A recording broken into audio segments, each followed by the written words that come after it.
Chapter 592. Looking at the furious Ren Yingying, Song Qingshu couldn't help but sigh. Young Miss Ren, it seems that you still don't understand the situation. It doesn't matter whether you agree to this marriage or not. Do you think I'm doing this to marry you? I'm marrying someone from the Sun Moon sect, while your father is getting a powerful ally like the Golden Snake Battalion. So no matter what you think, this marriage is inevitable. Ren Yingying understood this, but she couldn't accept that such a huge change had happened in such a short period of time. She couldn't accept that her father was so cold-blooded. Noticing that she was in a daze, Song Qingshu coughed and said, "It's getting late. Take me back to my room to rest." Although he said that, he was clear that it was absolutely impossible for Ren Yingying to bring him back to her own room. So in for a penny, in for a pound, in for a pound, in for a pound. He carried her horizontally and walked towards the courtyard she lived in. After all, Song Qingshu had been to her room more than once. "What are you doing? Put me down." Ren Yingying finally panicked. She punched and kicked in an attempt to break free. Unfortunately, the difference in strength between the two was too great. Ren Yingying's delicate fists hit Song Qingshu's chest like tickles. "Do you really not know what I'm doing?" With Song Qingshu's lightness skill, it only took a few breaths of time for him to carry Ren Yingying back to her room. "You're shameless, perverted." Ren Yingying's face turned red. "I want to send young Miss back. What are you thinking about?" Song Qingshu gently placed Ren Yingying back on the bed. He took a few steps back and maintained a distance. He looked at her in surprise. "You..." Ren Yingying knew that he was teasing her, but she couldn't do anything about it. All right. Don't look like the sky has fallen." Song Qingshu cleared his throat and continued. "The alliance between the Golden Snake Camp and the Sun Moon Church is a foregone conclusion. Therefore, I advise you to dispel the idea of rejecting this marriage as soon as possible." Seeing that Ren Yingying was frowning, Song Qingshu changed the topic. "However, your father and I need you and me to be husband and wife in name. Being husband and wife isn't that important." Ren Yingying's heart skipped a beat, and she quickly asked, "What do you mean?" Song Qingshu spread his hands, and a faint smile appeared on his face. "Maybe I'm a shameless bastard in your heart, but I'm actually a good person who can't get along well with others. Breaking you and Ling Hu Chong apart like this is indeed a bit unkind. In order to make up for my apology to you, I can make a sacrifice. In the future, as long as you're my wife in front of others. As for what you do in private and who you are with, as long as you don't let outsiders know and lose my face, I won't interfere. How about it?" Ren Yingying's eyes lit up. At this moment, it was as if a ray of light had appeared in the endless darkness. She couldn't help but stand up. "Are you serious? A gentleman keeps his word." Song Qingshu looked at her with a smile. "Won't you be at a disadvantage?" Ren Yingying bit her lip and looked at him apologetically. No man in this world could tolerate such a marriage. She was moved by Song Qingshu's proposal, but at the same time, an indescribable emotion arose in her heart. A helpless smile appeared on Song Qingshu's face. "Who asked me to be a good person? How about it? Will you agree to this marriage now?" Ren Yingying's expression was uncertain. It was obvious that various thoughts were fiercely fighting in her mind. After a long time, she finally nodded. "All right, I agree to this marriage. But if you go back on your word, I'd rather kill myself to destroy the alliance between the Sun Moon sect and the Golden Serpent Battalion." This was the only way. Although Ren Yingying didn't even want to pretend to be a husband and wife with Song Qingshu, she understood that the Sun Moon sect was in grave danger. There were strong enemies outside, and the Ming dynasty had bribed and infiltrated them internally. Because of this, her father's hair had turned white. She finally had a chance to break out of this situation. She couldn't destroy the hope of her father and the entire sect for her own selfishness. "Don't worry, Yingying, I don't have any other strong points. My biggest strength is that I keep my promises." Song Qingshu solemnly vowed. "Don't call me that." Ren Yingying was a little annoyed. Apart from her father, only Brother Chong had called her that. Song Qingshu frowned. "Yingying, this is your fault. We have to pretend to be a couple in front of others. I can't keep calling you Miss Ren." Ren Yingying thought that he was right. She had no choice but to nod gloomily. Then, all right, but you can only call me that in front of outsiders. You can't call me that in private. How can I do that? Song Qingshu's eyes widened. If we divide it up like this, what if we get hot-headed and call each other the wrong way? Won't we reveal our flaws? It doesn't matter to me, but if your father finds out, he'll definitely order the Linghu brothers to be killed for the sake of both parties. Forget it. Just call me that. Ren Yingying thought to herself, it's just a title anyway. At worst, I'll ask Brother Chong to call me another way in the future. Song Qingshu stared at her with a faint smile. Yingying, are you forgetting something? Forgetting what? Ren Yingying was stunned. She looked very confused. You forgot to call me. The smile on Song Qingshu's face became wider. Ren Yingying blushed. She thought that this bastard had made such a big concession. She shouldn't be too insistent. She could only vaguely snort. Song. Brother Song. Unexpectedly, Song Qingshu didn't look happy at all. Instead, he shook his head in dissatisfaction. No, this title is too distant. How can a husband and wife call each other like this? Then what should I call you? Ren Yingying's heart skipped a beat. She was inexplicably afraid. Darling, baby, you definitely can't call me that.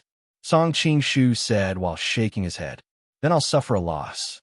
You can call me Song Lang from now on. Ren Yingying suddenly became furious. You're delusional. Song Qingshu's face darkened. Miss Ren, in order to satisfy your pursuit of love, I've made such a big sacrifice. You're not even willing to change the way you call me? When the time comes, how can others not be suspicious when they see you calling me so distant? If someone with ulterior motives finds out the truth, what will happen to our two families' faces? If that's the case, everything I said before is invalid. We'll be a real couple. At worst, I'll just keep you in the cage like a canary. No. Ren Yingying's face turned pale. Only then did she realize that in this situation, she actually did not have any bargaining power. Song Qingshu's willingness to make such a concession was already a blessing in disguise. She could not act on impulse and cause herself to lose those conditions. She could only say in grievance, I'll just shout. Song Qingshu snorted expressionlessly. I'm listening. Song Lang. Ren Yingying stammered. I can't hear you clearly. Say it again. Song Qingshu said in a deep voice. Ren Yingying couldn't help but be furious, but in the end, she didn't flare up. She slightly raised her voice. Song Qingshu. The voice is empty and lacks emotion. It doesn't show our love. Song Qingshu was still not satisfied. Ren Yingying almost fainted from anger. She thought that would be strange if they were in love. But she also knew that if she couldn't satisfy this bastard, she would probably have to shout a few more times. Every time he shouted, she would get goosebumps all over her body. Rather than suffering more, it was better to end this quickly. Ren Yingying took a deep breath and gathered her emotions. After a long time, she sweetly called out, Song Lang. At the same time, she cursed Song Qingshu half to death in her heart. That's good. Song Qingshu looked at her in surprise. He didn't expect that he would feel as if an electric current flowed through his body because of her tender voice. It was really a surprise. It seemed that women were born actors. The more beautiful a woman was, the more deceptive she was. Ren Yingying also blushed. She turned her head and didn't dare to look at his eyes. Are you satisfied now? I'm sleepy. I'll sleep first. You find a place to solve it. She casually pulled a quilt and threw it to Song Qingshu. She lay on the bed with her head facing the inside and her whole body wrapped tightly in the quilt. Looking at the quilt in his arms, Song Qingshu suddenly didn't know whether to laugh or cry. Ren Yingying's meaning was very clear. She slept on the bed and he slept on the floor. However, Song Qingshu wasn't the kind of person who would suffer in silence. He threw the quilt aside, took off his coat, and got into Ren Yingying's quilt. Hey, what are you doing? Ren Yingying was shocked and angry. She suddenly sat up. I'm sleeping, Song Qingshu said innocently. Who allowed you to sleep with me? Ren Yingying said angrily. Your father. Song Qingshu replied with a smile. We are husband and wife. Ren Yingying's face darkened. You just promised that we are fake husband and wife. Are you going back on your words so soon? I did say that we are fake husband and wife, but I didn't say that we can't sleep on the same bed. Song Qingshu replied confidently. You. Ren Yingying was shocked. What does he mean? Does he mean that I don't care if I contact Brother Chong privately or not, but I still want to be his wife and fulfill the responsibilities and obligations of a wife to serve him? But how can I do that? How can I still have the face to look for Brother Chong?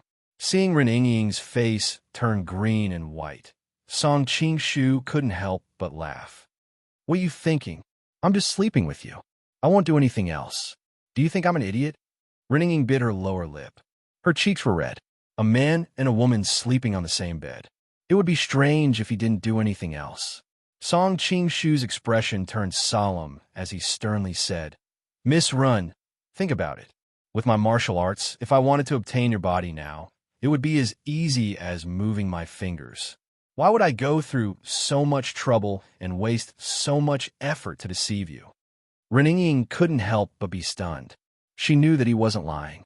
But even if he didn't do anything and slept on the same bed with him, she still couldn't accept it. Since you want to sleep on the bed, then sleep. I'll sleep on the floor. Chapter 593. Ren Yingying was so angry that she laughed. I'd like to hear what business you have. Only then did she realize that she had fallen into Song Qingshu's arms. She couldn't help but blush. She turned over and leaned against the wall without a trace. Song Qingshu didn't stop her. Instead, he said seriously, Aren't we going to pretend to be a loving couple in front of others? At that time, it will be inevitable that we will have intimate actions. If I accidentally touch your little hand, and you jump away as if you're scalded by boiling water, anyone who sees it will be suspicious. Even so, we don't have to share the same bed. Ren Yingying felt that what he said was somewhat reasonable, but she always felt that there was something wrong. She couldn't think of it for a while. The reason why I want to sleep in the same bed with you is to cultivate the tacit understanding between us husband and wife. Think about it. We are all sleeping in the same bed. Even if there's a little physical contact in front of others, you have long been accustomed to it. Naturally, you will not reveal any flaws. Seeing Ren Yingying's angry face, Song Qingshu hurriedly added, Don't worry, we are just sleeping together. I promise with my integrity that I will never do anything to you. Your integrity? Ren Yingying snorted angrily. Do you have integrity? Then what do you want me to promise? Song Qingshu asked hesitantly. Swear in the name of the Song family's ancestors. Ren Yingying gritted her teeth. Since ancient times, China had paid the most attention to the worship of ancestors. Swearing in the name of ancestors could be regarded as the most solemn oath. Okay, Song Qingshu immediately made an extremely vicious oath in the name of his ancestors, but he thought in his heart, Anyway, I am not the real Song Qingshu, huh? Ren Yingying was stunned. Only then did she realize that she had been tricked by him. It was clearly her choice between refusing or agreeing, but it became whether he was willing to solemnly swear or not. While she was in a daze, a hand suddenly stretched out from under the quilt and pulled her in. Hey, don't touch me. I just want a hug. I won't do anything else. I can't even hug you. Ren Yingying's body twisted and turned, but she still couldn't break free. Suddenly, she heard a light, snoring sound. She turned her head slightly and saw that Song Qingshu had fallen asleep. How did this bastard fall asleep so quickly? Ren Yingying continued to struggle a few times, but she still couldn't break free from Song Qingshu's embrace. However, now that she knew that Song Qingshu had fallen asleep, her sense of crisis suddenly dropped by several levels. Ren Yingying had spent the whole night practicing the thieving star-sucking technique and fighting against the marriage alliance. She was mentally exhausted. Once she relaxed, she felt sleepy and slowly closed her eyes. Song Qingshu's snoring stopped, and a faint smile appeared at the corner of his mouth. He reached out and hugged Ren Yingying a little tighter. Smelling the faint fragrance on her body and the youthful vitality and elasticity of her body, he felt a little restless. However, he didn't make any further moves. He just hugged Ren Yingying and slept until dawn. The next morning, Ren Yingying suddenly opened her eyes and was shocked. It's over, it's over. How could I fall asleep last night? That bastard must have taken advantage of me, before she finished lamenting, she suddenly froze. She couldn't help but find that her clothes were still intact, and she found herself curled up in Song Qingshu's arms like a cat, her hands still holding his arm. She turned her head and saw that Song Qingshu was still asleep. Ren Yingying suddenly had a strange thought. This bastard doesn't seem so annoying when he's asleep. Song Qingshu's eyelashes fluttered, and Ren Yingying knew that he was about to wake up. She hurriedly let go of his hand and immediately moved a few feet away from him. "How did you sleep last night?" Song Qingshu opened his eyes and looked at the woman in front of him, who was embarrassed and angry. "It's all right." For some reason, Ren Yingying didn't have the previous nightmare after she fell asleep last night. She slept very soundly for a few hours, but of course, Ren Yingying wasn't stupid enough to say that she slept well, so she could only give a perfunctory reply. "How was it? I didn't lie to you when I said that I wouldn't do anything to you, right?" Song Qingshu winked at her. "At least you keep your word." Ren Yingying blushed and didn't want to stay in the same bed with him anymore. She hurriedly jumped out of bed and ran to the side to freshen up. Originally, Ren Yingying wanted to ask Song Qingshu to leave, but after thinking about it, the two of them had already slept in the same bed, so this kind of small matter didn't matter. Moreover, with that bastard's temper, even if she said something, he might not do it. Looking at Ren Yingying's back as she sat in front of the dressing table, her beautiful black hair shining like a mirror, Song Qingshu felt as if he was looking at a graceful lady. His heart couldn't help but be moved, and he walked to her side with a smile. "Yingying, do you want me to help you comb your hair?" Ren Yingying suddenly stood up and elegantly turned around to hide to the side. Her face was slightly red, and she simply said, "I don't want to." Seeing that she had such a big reaction, Song Qingshu helplessly shrugged his shoulders and thought, "It seems that the favorability level is far from enough." At this moment, a maid's voice came from outside the door. "Eldest miss, young master, the sect leader invites you over." It turned out that last night was too long, and when the two of them woke up, it was already late in the morning. Ren Wuxing was worried about his daughter, so he came over early in the morning to check on them. When he found that there was no movement in his daughter's room, and the two of them seemed to be still sleeping, he suddenly felt very strange. He could only leave someone to wait outside, and when the two of them woke up, he would invite them over. It's all your fault." At this time, Ren Yingying realized that she had slept for so long, and her scream lingered in the room for a long time. When Ren Yingying followed Song Qingshu to the meeting room, she found that other than her father, even Zhao Min and Li Macho were already waiting there, and they were looking at the two of them with a strange expression. She was so embarrassed that she wanted to find a hole to hide in. Ren Wuxing quietly pulled Song Qingshu to the side, and suddenly had a strange expression on his face, and asked in a low voice, "Last night, how was it?" Seeing that he was winking at him, Song Qingshu was speechless. Was this something a father-in-law should ask? But for the sake of the stability of the two families' marriage, he couldn't tell the truth, so he could only pretend to be reminiscing. It was really wonderful. Ren Yingying, who was eavesdropping on the side, immediately blushed. She was so angry that her teeth itched, and she wanted to reach out and pinch that bastard. Cough, cough. Ren Wuxing almost choked to death and couldn't help but glare at Song Qingshu. "I'm asking about Yingying's mood last night." Song Qingshu was instantly embarrassed, and he smiled embarrassedly. "At first, it was a little unstable, but after my silver tongue, Yingying has already accepted this marriage." Chapter 594. Zhao Min couldn't help but be shocked. After all, Ren Yingying had looked like she was going to kill Song Qingshu just a moment ago. But in just one night, she had turned into a shy little wife hiding in a corner, silently agreeing to Song Qingshu's words. This change was a little too fast. Zhao Min's face suddenly turned red. It turned out that she was imagining things. A thought suddenly flashed through her mind. Could it be that Song Qingshu's martial arts are especially good in that area? As soon as this thought came to her mind, Zhao Min felt her cheeks heat up. She couldn't help but secretly spit. What was she thinking? That's good, that's good. When Ren Wuxing heard that his daughter was finally willing to accept this marriage, he felt very comforted.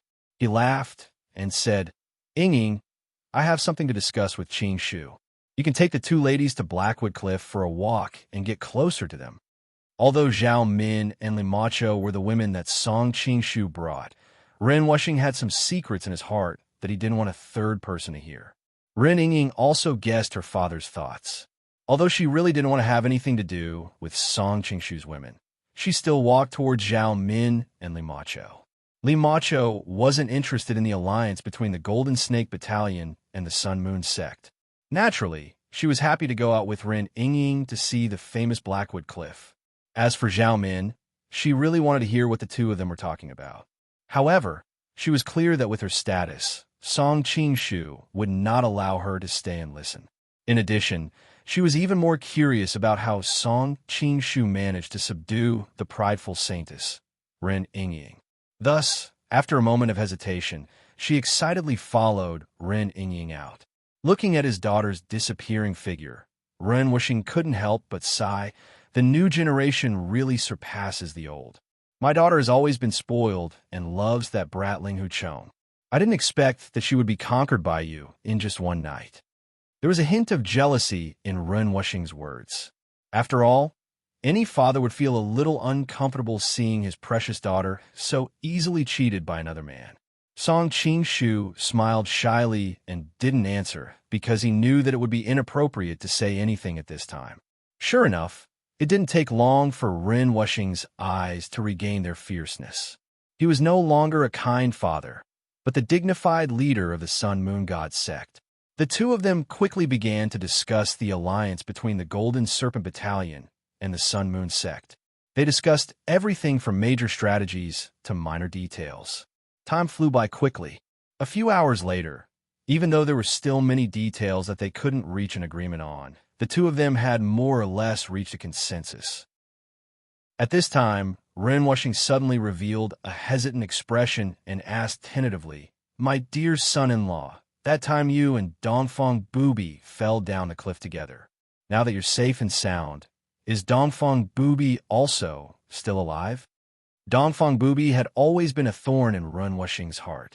Ever since he found out that Song Qing Shu wasn't dead, Ren Wuxing had guessed that Dongfang Booby was still alive. It was as if there was a fishbone stuck in his throat. This time, he didn't hesitate to use his daughter to rope in Song Qing Shu. After all, Song Qing Shu and Dongfang Booby fought side by side. With Song Qing Shu's current martial arts, if he continued to work together with Dongfang Booby, Ren Wuxing knew that he wouldn't be a match for them. Therefore, he used his daughter to rope in Song Qing Shu. In his opinion, the alliance between Song Qing Shu and Dongfang Booby was only an alliance of benefits. What Dongfang Booby could give, he, as the current leader, could also give. If he could give Dongfang Booby a daughter who was as beautiful as a goddess, he refused to believe that Song Qing Shu would still choose to help Dongfang Booby. Song Qing Shu smiled faintly. That depends on whether father-in-law wants him to be alive or not. Ren Wuxing's eyes narrowed, as if he could understand the hidden meaning in Chu Yang's words. After a long time, he laughed loudly. That bastard was thrown off the cliff, of course he's not alive. Song Qing Shu nodded as if he had made a judgment. Then he's naturally dead. Ren Wuxing revealed a look of understanding. Son-in-law, you really understand me, ha. There was still a faint smile on Song Qing Shu's face, but in his heart he thought, I didn't lie to you. Dongfang Booby is indeed dead. The one who's alive now is Dongfang Muxue. Song Qing Shu naturally wouldn't be stupid enough to tell Ren Wuxing about his relationship with Dongfang Muxue. However, he also had another worry, and that was that Dongfang Muxue was too difficult to understand. The relationship between Song Qing Shu and Dongfang Muxue was very subtle. They definitely weren't enemies, but they seemed to be more than friends, but they were far from lovers. In fact, even if they were really lovers, Song Qing Shu still didn't feel at ease with her. Dongfang Muxue was different from Ajio, Xia Qingqing, and the others. She was once the leader of Sun Moon God sect and the famous #1 expert of the underworld. She had her own ambitions and pursuits, and Song Qing Shu didn't believe that she would be willing to be a member of the harem, which was why Song Qing Shu couldn't guarantee that he wouldn't be wary of her. Now that the two of them had the same goal, they were in the honeymoon stage of cooperation. But who knew when their interests would clash and it would be inevitable that they would break up. Therefore, Song Qingshu couldn't put all his eggs in one basket. By marrying Run Yingying, he could slowly gain control of Sun Moon God sect. At that time, even if Dongfang Muxue returned to Sun Moon God sect, she would lose her foundation and wouldn't have the capital to break up with Song Qingshu. While Song Qingshu was pondering, Ren Wuxing said, "Thanks to you, my dear son-in-law, I've solved one of the three major problems in my heart."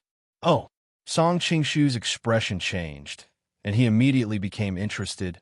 What are the other two problems? One is naturally the Five Mountain Sword faction. For decades, the disciples of Sun Moon God sect and Five Mountain Sword faction have been killing each other, and an irreconcilable hatred has long been formed. In the past, the Five Mountain Sword faction has always been in a state of disunity, and it wasn't enough to be a threat. However, a few years ago, Mount Song sent out Zhuolong Chan, and the Five Mountain Sword faction's reputation gradually grew, and they gradually had the capital to threaten the Sun Moon God sect. Ren Wuxing snorted. However, Zhuolong Chan's character is low, and there are many people in the Five Mountain Sword faction who don't like him, so he isn't a major problem. Instead, it's another person who gives me a headache. Song Qingshu suddenly understood, and he said with a smile, "Lord Taishan, the one who gives you a headache is Zhang Wuji of the Ming dynasty." "That's right." Ren Wuxing smiled embarrassedly. "Last time, in order to reclaim the position of sect leader, I had no choice but to join forces with Zhang Wuji, and with his strength, I was able to defeat Dongfang Bubi. However, who would have thought that by driving the wolf from the front door, a tiger would enter from the back door?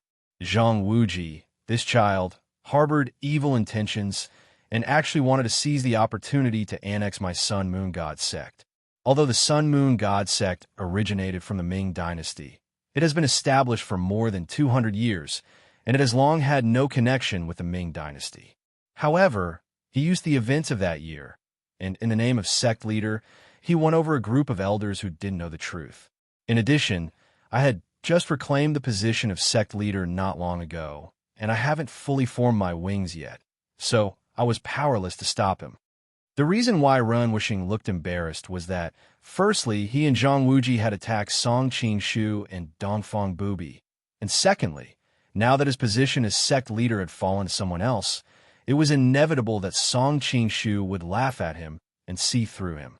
If the target of this alliance wasn't Song Qingshu, Ren Wuxing definitely wouldn't reveal his shortcomings like this. But the grudge between Song Qingshu and Zhang Wuji could be said to be known by everyone in Jianghu, and he understood that Zhang Wuji was their common enemy, so there was no need for him to deliberately hide it. There's no need for Mount Tai to waste so much effort. Just remove those disloyal elders and hall masters. Song Qingshu's heart skipped a beat. This was a good opportunity to meddle in the affairs of the Sun Moon Divine Sect. If he could control more than half of the 10 great elders, hall masters, and branch incense masters of the Sun Moon Divine Sect, he could become the de facto controller of the sect. It's easier said than done. Ren Wuxing laughed bitterly. Firstly, the elders, hall masters, and masters of the sect have prestige and achievements, and they aren't people that I can change as I wish. More importantly, they have Zhang Wuji's support. If I touch them, I may force Zhang Wuji to do something desperate and completely shed all pretenses of cordiality to fight with me. In that case, no matter who wins or loses, the Sun Moon God sect will suffer a great loss. In the end, it's still because of Zhang Wuji. Song Qingshu's eyes flashed, and he said in a low voice, "Leave Zhang Wuji to me. Lord Taishan, please feel free to cleanse the disloyal people in the sect, and at the same time, I will also send experts to support you, and strive to cleanse Zhang Wuji's forces in the sect as soon as possible." Zhang Wuji had just been chased away by him, and he still needed to use the absorbing star to expel the innate sword chi from his body, so it would be difficult for him to recover in a short period of time.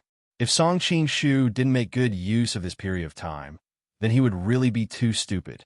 A strange light flashed in Ren Wuxing's eyes, He didn't know about Zhang Wuji's current situation, but Song Qingshu's promise made him very relieved. After all, Song Qingshu's martial arts reputation during this period of time was definitely not inferior to Zhang Wuji's.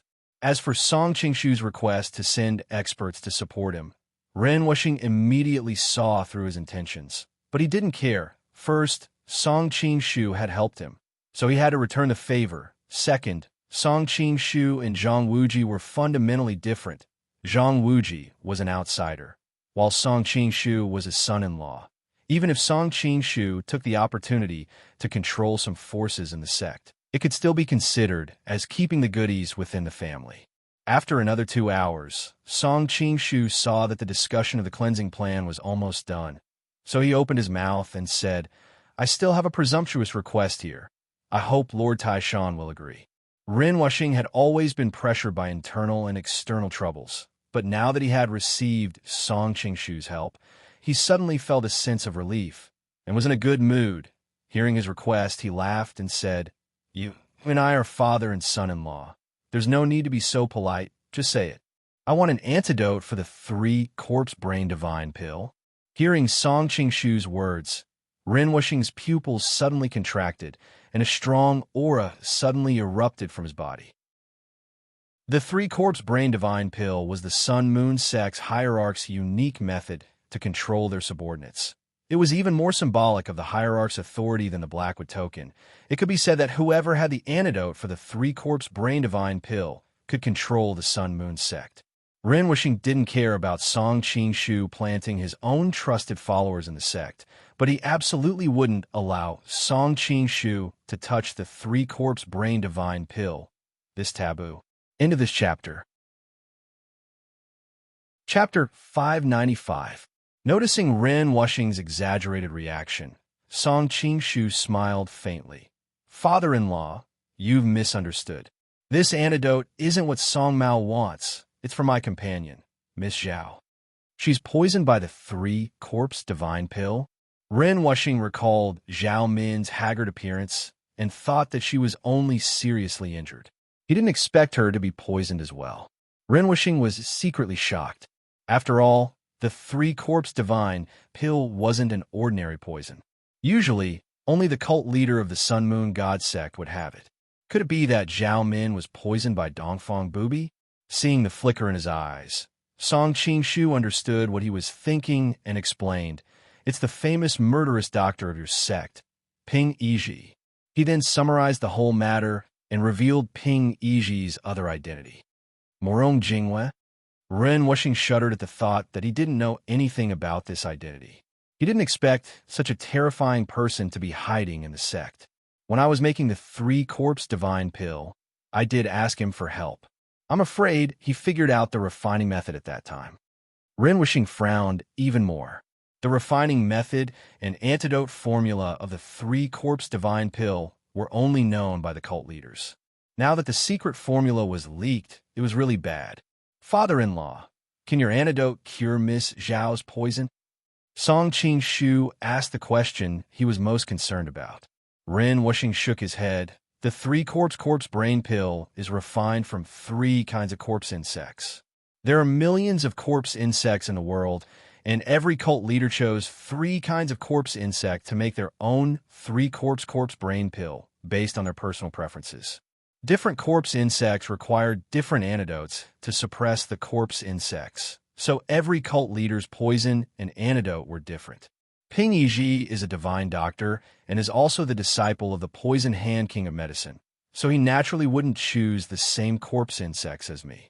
Who knows, he might even add some new things to make it more effective. Song Qingshu let out a deep sigh. Even though I was already mentally prepared before coming to Blackwood Cliff, I am still very disappointed to know the result now. Ren Wuxing pondered for a moment, then said, How about this? Give my antidote to Ms. Zhao later and see if it has any effect. Maybe Ping Yizhi's corpse worm will be the same as mine. The Sun Moon sect had its own way of testing the toxicity of the 3 corpses brain pill. It required the blood of the poisoned person to be added to a special potion. Based on the reaction, it could be determined whether the person had been poisoned or detoxified. Thank you, father-in-law. Song Qingshu knew that there was not much hope, but he was unwilling to give it a try. Rinwishing was also a little gloomy. He snorted and said, I didn't expect that there would be a day where I would have to save my daughter's love rival. Is this Miss Zhao, the Mongolian princess who defeated the 6 great sects of the Central Plains? Ren Yingying didn't know Zhao Min's identity at first when they were in Jin country. Later on, when all kinds of Grandmaster-level experts appeared in the Ruyang Palace, she came back and told Rinwishing about it. Rinwishing then roughly guessed her identity. Seeing Song Qingshu nod, Rinwishing was a little shocked for a moment. He looked at him with a complicated expression and said, You're really capable, brat. Not only are all the women by your side peerless beauties, they're also the kind of women who can shake the world with a stomp of their feet. Fortunately, I'm already old. Otherwise, I would have been angered to death by your luck with women. What are you saying, father-in-law? It's already a blessing that a devoted person like you doesn't despise a wanderer like me. Why would you be envious of me? Song Qingshu flattered.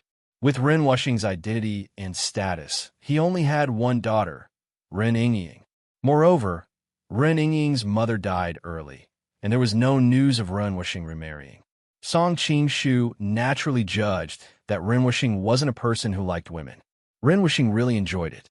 He laughed and said, Brat, if Yingying's mother was still alive, she definitely wouldn't agree to her marrying a womanizer like you. Rinwishing just didn't like women, so he was still a distance away from being devoted. As a man, he naturally didn't think that there was anything wrong with Song Qingshu's behavior. The 2 foxes, one big and one small, smiled ambiguously. After that, Rinwishing held a banquet on the Blackwood Cliff to entertain Song Qingshu and the others. During the banquet, Ren Yingying's cheeks were red. She was too shy to look at Song Qingshu. Every time her gaze fell on Zhao Min, she would also avoid it. Song Qingshu couldn't help but secretly laugh. He didn't know what Zhao Min asked her to make her act like this. After the banquet, Rinwishing gathered a few highly skilled doctors from the cult to cure Zhao Min's poison. He didn't give the antidote to Song Qingshu. After all, if Song Qingshu were to steal the antidote midway, the foundation of his rule would be shaken. Song Qingshu naturally knew what he was thinking, but he didn't expose him. After Zhao Min took the antidote, after the time it took for 3 incense sticks to burn, the few doctors collected her blood for testing. In the end, they shook their heads at everyone. Zhao Min's face turned pale, and Song Qingshu also frowned. Try this. Song Qingshu handed over the rouge he found in Dongfang Mushue's room. The few doctors didn't think much of it at first, but after examining it for a while, they all revealed shocked expressions. This is also the antidote for the 3-corpse divine pill. Rinwishing suddenly stared at Song Qingshu. He had the antidote for the 3-corpse divine pill, so the only possibility was that Dongfang Booby gave it to him. It seemed like he had underestimated the relationship between the two. As his son-in-law, Song Qingshu wasn't willing to reveal the antidote to him, but Dongfang Booby was willing to give it to him. What kind of relationship did they have? Rinwishing suddenly thought of Dongfang Booby's love for male toys, and the way he looked at Song Qingshu became even more strange. At this moment, Song Qingshu's attention was completely focused on whether Dongfang Mushue's antidote was effective, so he didn't notice the look in Rinwishing's eyes. Otherwise, if he knew that he had been misunderstood as someone like Yang Lianting, he would probably die of disgust. The few doctors checked Zhao Min's blood again, and after a long while, they all shook their heads in unison, causing Zhao Min's body to tremble. Song Qingshu hurriedly patted her back and comforted her. The result this time was also within our expectations. We will think of other ways. With our intelligence and the power we have, there aren't many things in this world that we can't do. At the thought of the worm in her body, Zhao Min was originally a little scared, but after hearing Song Qingshu's comforting words, she couldn't help but burst into laughter. Aren't you ashamed to brag like this? I'm not as thick-skinned as you. However, after laughing, there was a hint of worry between her brows. Song Qingshu, on the other hand, was deep in thought. Icy Snow had always been searching for Murong Jinyue's whereabouts, and the Murong family was also searching for him. Now, Rinwishing definitely wouldn't let a person who had the 3 Corpse Divine pill go free. In addition to the Ryong Palace and the Golden Snake Camp's power, Murong Jingwe would definitely be found even if he hid at the ends of the earth. Chapter 596. On the second day after failing to detoxify the poison, Song Qingshu bade farewell to Rinwishing. Rinwishing didn't understand why he left in such a hurry, and Song Qingshu couldn't explain that there were still a lot of things waiting for him to deal with in Yanjing City, so he could only reluctantly make up an excuse. Zhao Min's injuries continued to be treated, so she could only leave with Song Qingshu. Although the journey was tiring, her luxurious and exquisite carriage could alleviate this problem to the greatest extent. As for Li Macho, Song Qingshu left her at Blackwood Cliff. Rinwishing also gave her face and promised her a position as an elder. After all, after he finished cleaning up Zhang Wuji's forces, those empty positions would need to be filled. With Li Macho's martial arts and reputation in Jianghu, she was more than enough to be an elder. Li Macho was originally unwilling, but she had promised to return Song Qingshu's people. Song Qingshu originally wanted her to join the stick, but now that he had formed an alliance with the Sun Moon sect, he would continue to insert people there. She was the most suitable candidate to open up the new land. In the end, Li Macho agreed to Song Qingshu's request. However, she emphasized that it was only for a year. After a year, she would leave and no longer owe him anything. Song Qingshu agreed. A year's time was enough for him to arrange for enough people to be inserted. Rinwishing and Ren Yingying warmly sent the two down the mountain. On the way, he kept urging Song Qingshu to come as soon as possible to marry Ren Yingying. Ren Yingying's pretty face was completely black, and she looked as if she couldn't wait for him to never come back. I'm really very curious. What's so important in Yanjing City that you're willing to give up your beautiful wife and rush there? Not long after leaving Blackwood Cliff, Zhao Min leisurely sat on the soft cushion of the carriage and looked at him with a faint smile. Song Qingshu's heart skipped a beat. Zhao Min's intelligence was too terrifying. It would be terrible if she found out something. Can I understand that the commandery princess is jealous? Song Qingshu deliberately joked. Zhao Min blushed. Sure enough, her attention was diverted. Who would be jealous of a playboy like you? Then why are there people on a mountain asking me how I settled Ren Yingying? Song Qingshu couldn't help but laugh. Now that I know these methods, I won't be easily fooled by you. Zhao Min giggled, but she soon realized that the conversation between the two seemed to be a little too ambiguous, so she quickly changed the topic. If I remember correctly, you're now the #1 enemy of the Manchurian Imperial Court, and they want to kill you as soon as possible. Aren't you afraid of walking into a trap by going to Yanjing at this time? With Song Mao's martial arts, as long as I want to leave, there's no dragon's pool or tiger's den in this world that can stop me, Song Qingshu said proudly. I know what you're capable of, all right? Look at how proud you are. Zhao Min actually admired this man's confidence. Of course, she would definitely not admit it. But if someone deliberately tipped off the Manchurian Imperial Court, then it's hard to say. Song Qingshu said as his eyes glanced at Zhao Min. Zhao Min couldn't help but blush. She knew that Song Qingshu was referring to the Golden Snake Camp's betrayal last time. She couldn't help but pout coquettishly. That time, I wanted you to lose your footing in the Central Plains and force you to my side. Really? Song Qingshu smiled noncommittally. He'd seen so many things that women lied to him. How could he so easily believe a woman's words? Not to mention a beautiful woman like Zhao Min. I didn't know what you were thinking at that time. Zhao Min sighed. If I had known that you had the ambition to conquer the world, I wouldn't have thought that you were willing to come to me. Now that your highness knows Song Mao's ambition, will you advise your Khan to secretly guard against me when you return to Mongolia? Song Qingshu asked in a low voice. He was still young. If the Mongolians treated him as their #1 enemy, it would indeed not be a good thing. Zhao Min smiled sweetly. You underestimate our Genghis Khan's breadth of mind. If the Khan knew that he had such an amazing opponent like you, he would definitely be even happier.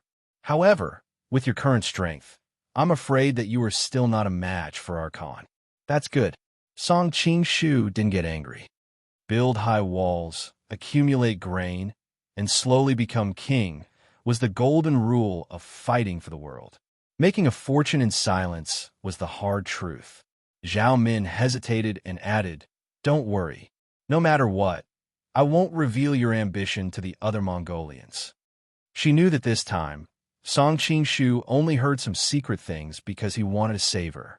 Moreover, he didn't have any intention of making things difficult for her after that. On one hand, she was slightly disapproving of his soft-heartedness, but on the other hand, she was inexplicably touched.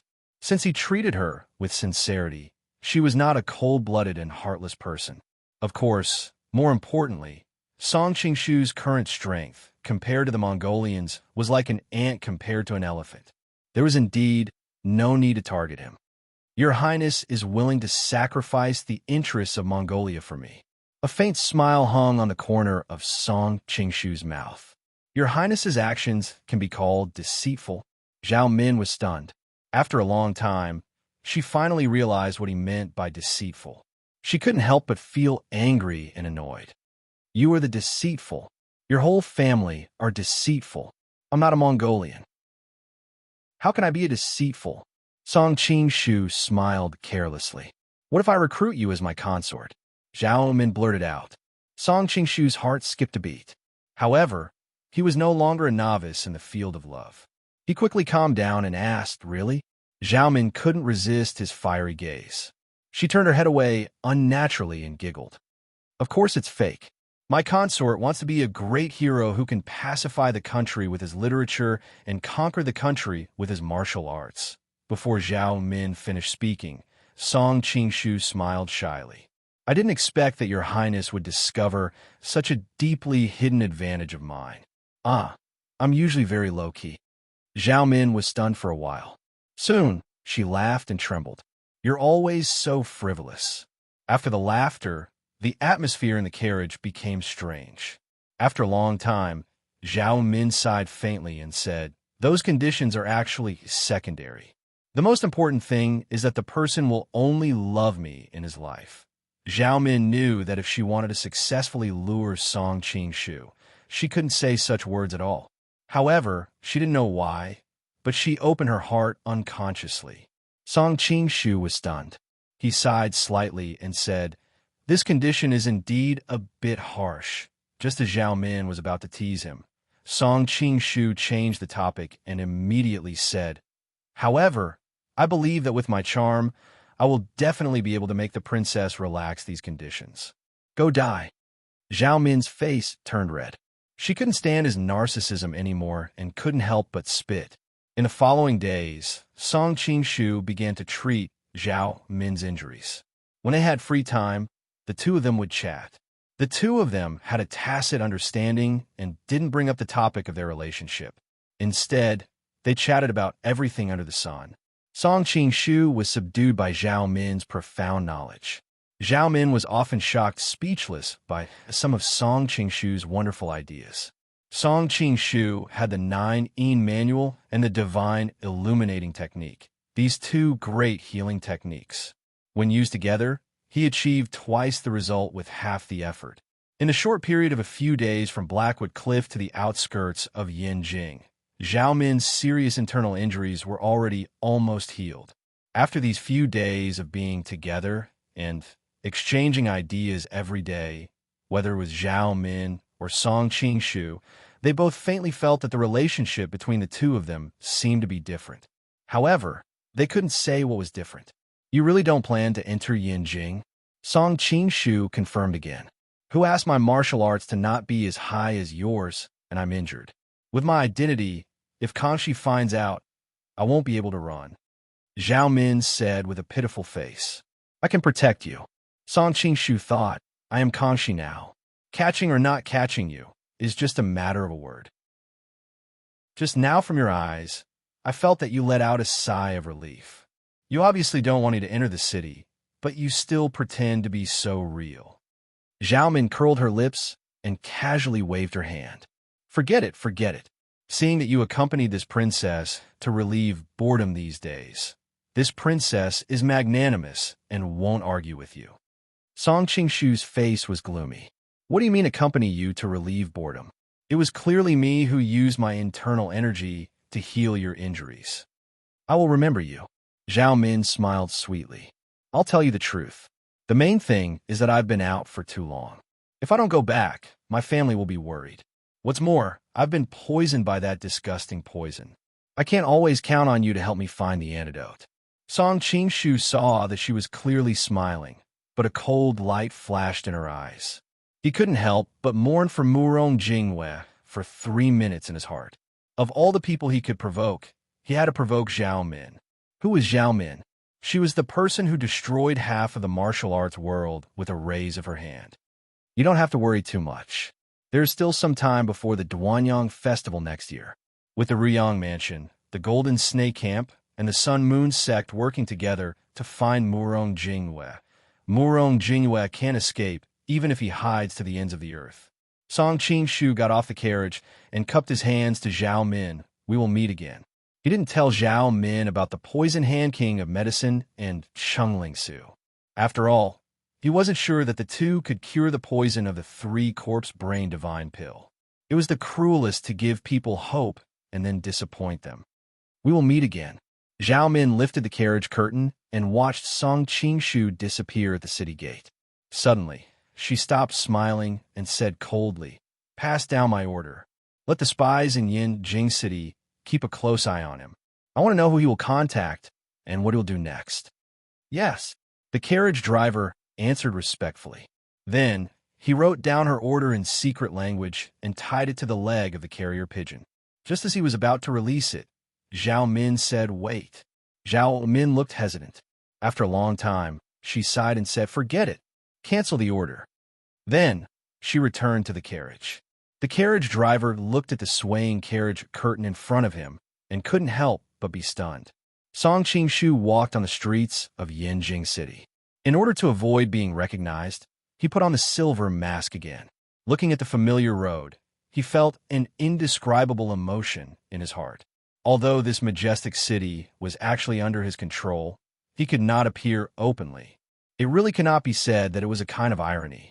After confirming that he wasn't being followed, Song Qingshu turned left and right all the way and arrived at the largest brothel in the capital. At this time, it was late in the morning. It was still not the time for the brothel to open. However, Song Qingshu didn't plan to enter from the main entrance. He went around to a small alley at the back. Seeing that no one was paying attention, he lightly leaped and flew to the window of a private room upstairs. Chapter 597. Song Qingshu's eyes narrowed, reaching out with his hand to firmly clamp a strange golden centipede hook. Before he had time to speak, a dense mass of oxhair needles suddenly shot towards him. All the hairs on Song Qingshu's body stood up. He knew that this kind of hidden weapon, as fine as oxhair, specialized in breaking internal jinqi. He didn't dare to take it head-on, hastily urging all the power in his body, forcibly shifting a few feet to the side, narrowly avoiding the mass of oxhair needles.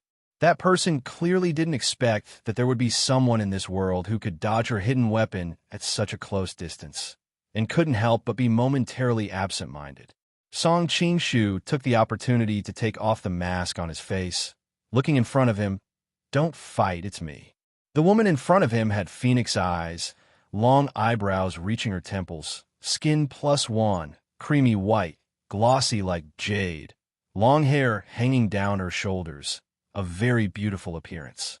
The most eye-catching thing about her was her hands, creamy white, her 10 sharp fingernails smeared with pink impatiens juice. The contrast between the two colors was extremely strong. This woman was shockingly the 5-poison sex he Taizo. Originally, after the defeat of the Golden Snake Camp, Song Qingshu secretly found her, saying that he had a way to help her become the 5-poison sex leader, and told her to wait in Yinjing City. He Taizo hesitated for a while, but finally agreed, coming to Yinjing City to hide and wait until now. What kind of hidden weapon is this so powerful? The oxhair needles had missed and landed on the wall at the side, instantly riddling the wall with thousands of holes. The surroundings were corroded by the poison in a split second, turning black. Seeing this, Song Qing-shu felt a chill, his heart still palpitating as he asked. This hidden weapon is called Han Shai's shooting shadow. Tiesho's face carried a trace of apology. I didn't know it was you, but to be able to dodge it, it's really too powerful. Song Qing-shu smiled, secretly wiping away his cold sweat. I've always been blessed with great life. Taizhou finally recovered, and couldn't help but angrily say, You told me to come to Yinjing City to wait for you, but in the end I waited for several months and didn't see you. If you still didn't appear, I wouldn't have waited. Song Qing-shu said embarrassedly, Something happened on the way, so I was delayed for some time. All right, let's not talk about this for now. It's fine if you want me to wait, but why do you want me to wait in this brothel? Could it be that you think that our Miao family's daughter should live in this kind of filthy place? Taizhou smiled coquettishly, her voice carrying a trace of coldness. Don't misunderstand. I asked you to wait in this place so that you can observe how the brothel operates. Song Qing-shu hastily explained. Why would I observe this? There was a trace of anger in Tieshou's voice. Even though she acted seductively, every night there would be all sorts of lewd sounds coming from all around her. How could she stand it? In her heart, she only thought that Song Qing-shu had arranged this to deliberately prank her. Didn't I promise to make you the cult master of Five Venoms sect? Song Qing-shu said in a deep voice. But there's no such thing as a free lunch in this world. You have to give something in exchange. Oh, Taizhou laughed coquettishly. Could it be that young master is interested in my body? That's not right. Young master has clearly tasted it before. Could it be that you want more after tasting it? Cough, cough. During this period of time, most of the people he had interacted with were reserve Han girls. Song Qing-shu was caught unprepared by Tieshou's boldness. He hastily said, Miss He, please don't misunderstand. I only need Miss to do something for me. Related to the brothel? Taizhou said thoughtfully. That's right. Song Qing-shu nodded. The brothel is a place where crooks and honest people mingle. Moreover, you can often obtain a lot of unexpected information. So, I plan to establish a brothel intelligence network in various countries. After thinking about it, among all the women I know, Miss He is the most suitable for this task. A Han family's daughter is definitely not willing to show her face in a brothel. Of course, finding a lowly Miao girl like me is the most suitable. Taizhou sneered a few times. But how do I know if you will fulfill your promise after I help you? And to be honest, I'm also very doubtful if you have that ability. It's just a mere leader of the Five Venoms Order. Song Qing-shu faintly smiled. You know about my relationship with Invincible East. Also, you should have recently heard about my marriage with Ren Yingying. Do you think that these two identities are not enough to help you become the leader of the Five Venoms Order? Taizhou immediately fell silent. Not long ago, the news of the marriage between the Golden Snake Camp and the Sun Moon sect had been announced to the world. Naturally, she had heard about it. All right, even if you have the ability to help me, how do I know if you will fulfill your promise? After all, your relationship with that Vixen Indigo Phoenix is not ordinary. Put yourself in my shoes and think about it. When you have a huge intelligence network in your hands, do you still need to worry about me not keeping my promise? Song Qing-shu could not help but laugh. As for Indigo Phoenix, you don't have to worry. At most, I'll help her establish a new religion. I've even thought of a name. It'll be called the Five Immortals Order. Five Venoms Order? Five Immortals Order? Tieshou's eyes brightened. All right, I admit that I've been convinced by you. Even though I don't get along well with that Vixen Indigo Phoenix, I won't dare to cooperate with you if you burn the bridge after crossing it. All right, I promise you. That's great. I'll provide you with all the funds you need. As for the specifics, I have something to do these 2 days. I'll discuss it with you another day. Song Qing-shu suddenly became excited. Even though the intelligence network established by Sang Feihong's Five Lake sect was effective, it had obvious flaws due to their limited identities. The Five Lake sect's intelligence network was better at collecting information from the commoners in Jianghu. They were often helpless against the information of the officials and nobles in the imperial court. On the other hand, high-class brothels were often the places where the officials and nobles spent their money. It was the best place to collect information. In the future, these two intelligence networks would complement each other perfectly. However, when he thought about the expenses of these two intelligence networks, Song Qingshu could not help but feel a headache. Now that he needed money everywhere, it seemed like it was time to go after the Chuangwang's treasure or the Luding Mountain's treasure. All right, I'll carefully observe how the brothels operate in the next few days. He Taizhou had been living like a stray dog for the past few years after he failed to become the leader of the Five Venoms Order. Naturally, he would not let go of any opportunity to make a comeback. Moreover, he Taizhou naturally knew how much he could benefit from being the founder of a huge intelligence network. By the way, the name he Taizhou is too unpleasant. Moreover, many people in Jianghu know this name. It won't be beneficial for your intelligence work in the future. I'll have to change your name. Before Song Qingshu left, he suddenly turned around and said, since I'm running a brothel, I'll call you He Qing. He Taizhou immediately frowned. He Qing? This name is too unpleasant. I don't want it. He Qing is indeed unpleasant. Song Qingshu pondered for a while. Then I'll call you He Qing. This is the name of a legendary beauty. Don't say you don't like it.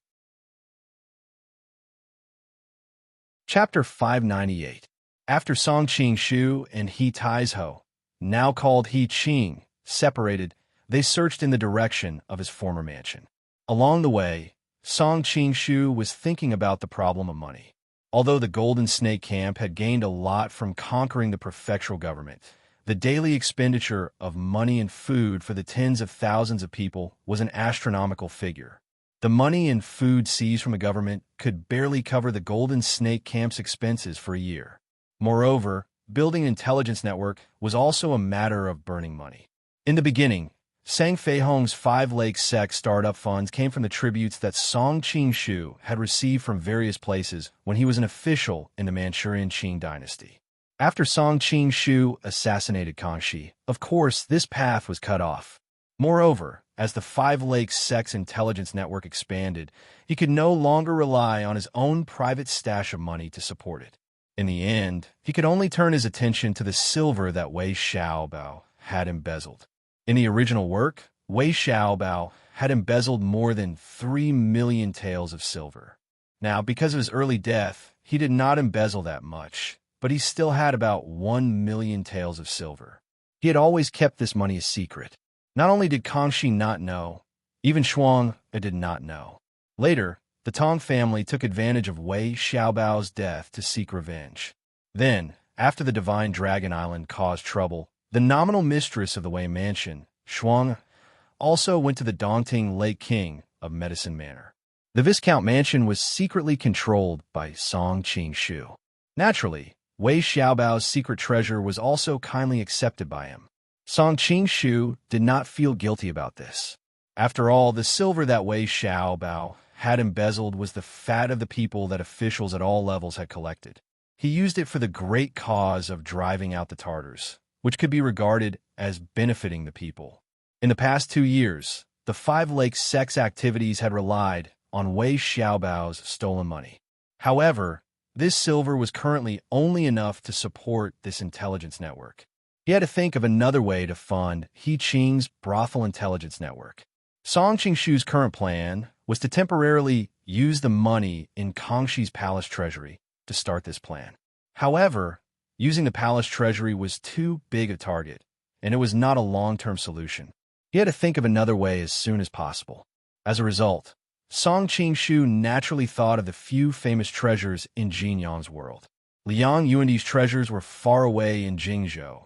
Gaochang's treasures were just a joke, and Yuan Qingji had already taken out the treasures of the Great Attack Workshop. What was left was only the treasures of the Roman king and the treasures of the Great Qing's Dragon Vein. I wonder how Eunuch Sunflower's draconic energy is doing.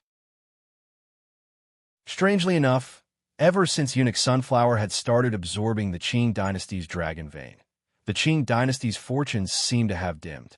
Back then, the Qing dynasty had been thriving with each passing day, so much so that it was almost on par with the Mongols. But now, Song Qingshu knew that under the Qing dynasty's strong exterior, there was danger lurking everywhere, and it was riddled with holes. Could it be that the illusory dragon vein is real? Song Qingshu couldn't help but shiver. It was better not to go to Mount looting unless it was absolutely necessary.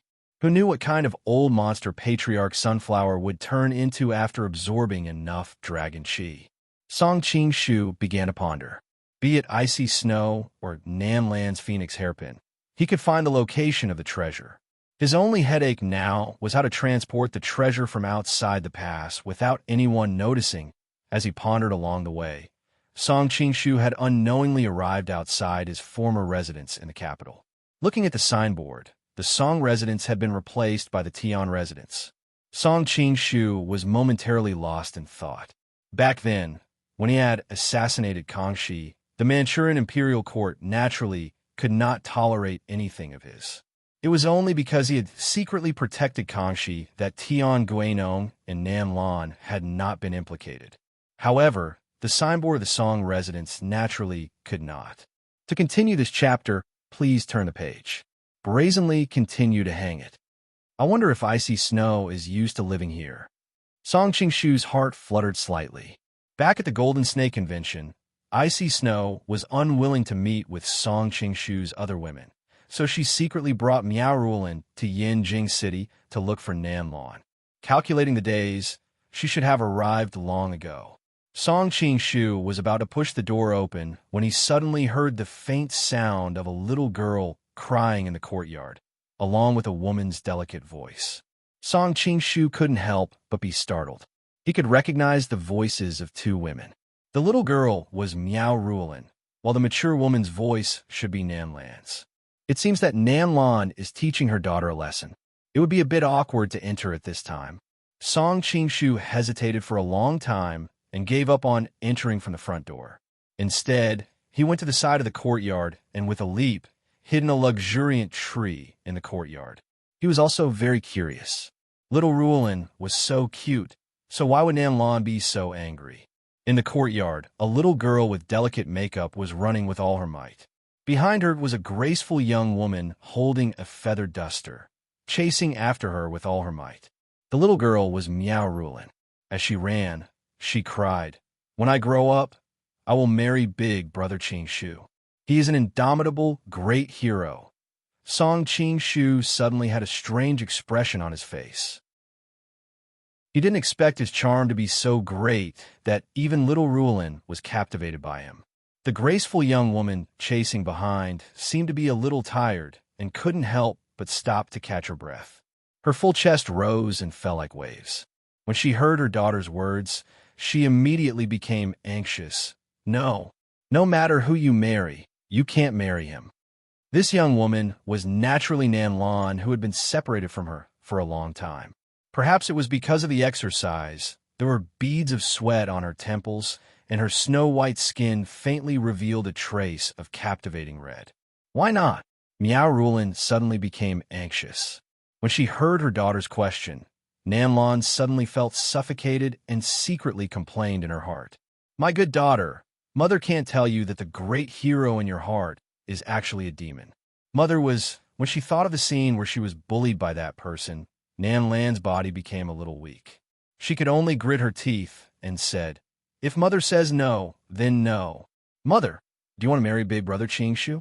Miao Rulin suddenly put her hands on her hips and looked at her mother angrily. Nanlan's heart jumped, and she hurriedly looked around. When she saw that no one had heard her, she secretly heaved a sigh of relief. At the same time, she couldn't help but become angry and glared at her daughter. "How can you say such nonsense? Who asked Mother to not be able to give a reason? I hate you so much."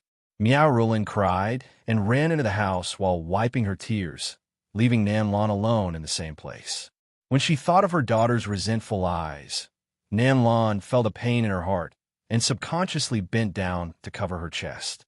"Young lady, are you feeling uncomfortable? Do you want this young man to help you rub it?" Suddenly, a familiar voice sounded in her ear. Nanlan suddenly turned around and found that the man that she dreamed of every night had appeared in front of her. You.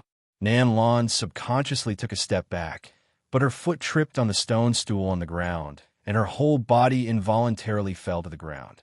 "Little lady, you have to be careful when you walk." Song Qing-shu stretched out his arm and hugged her round waist, pulling her back.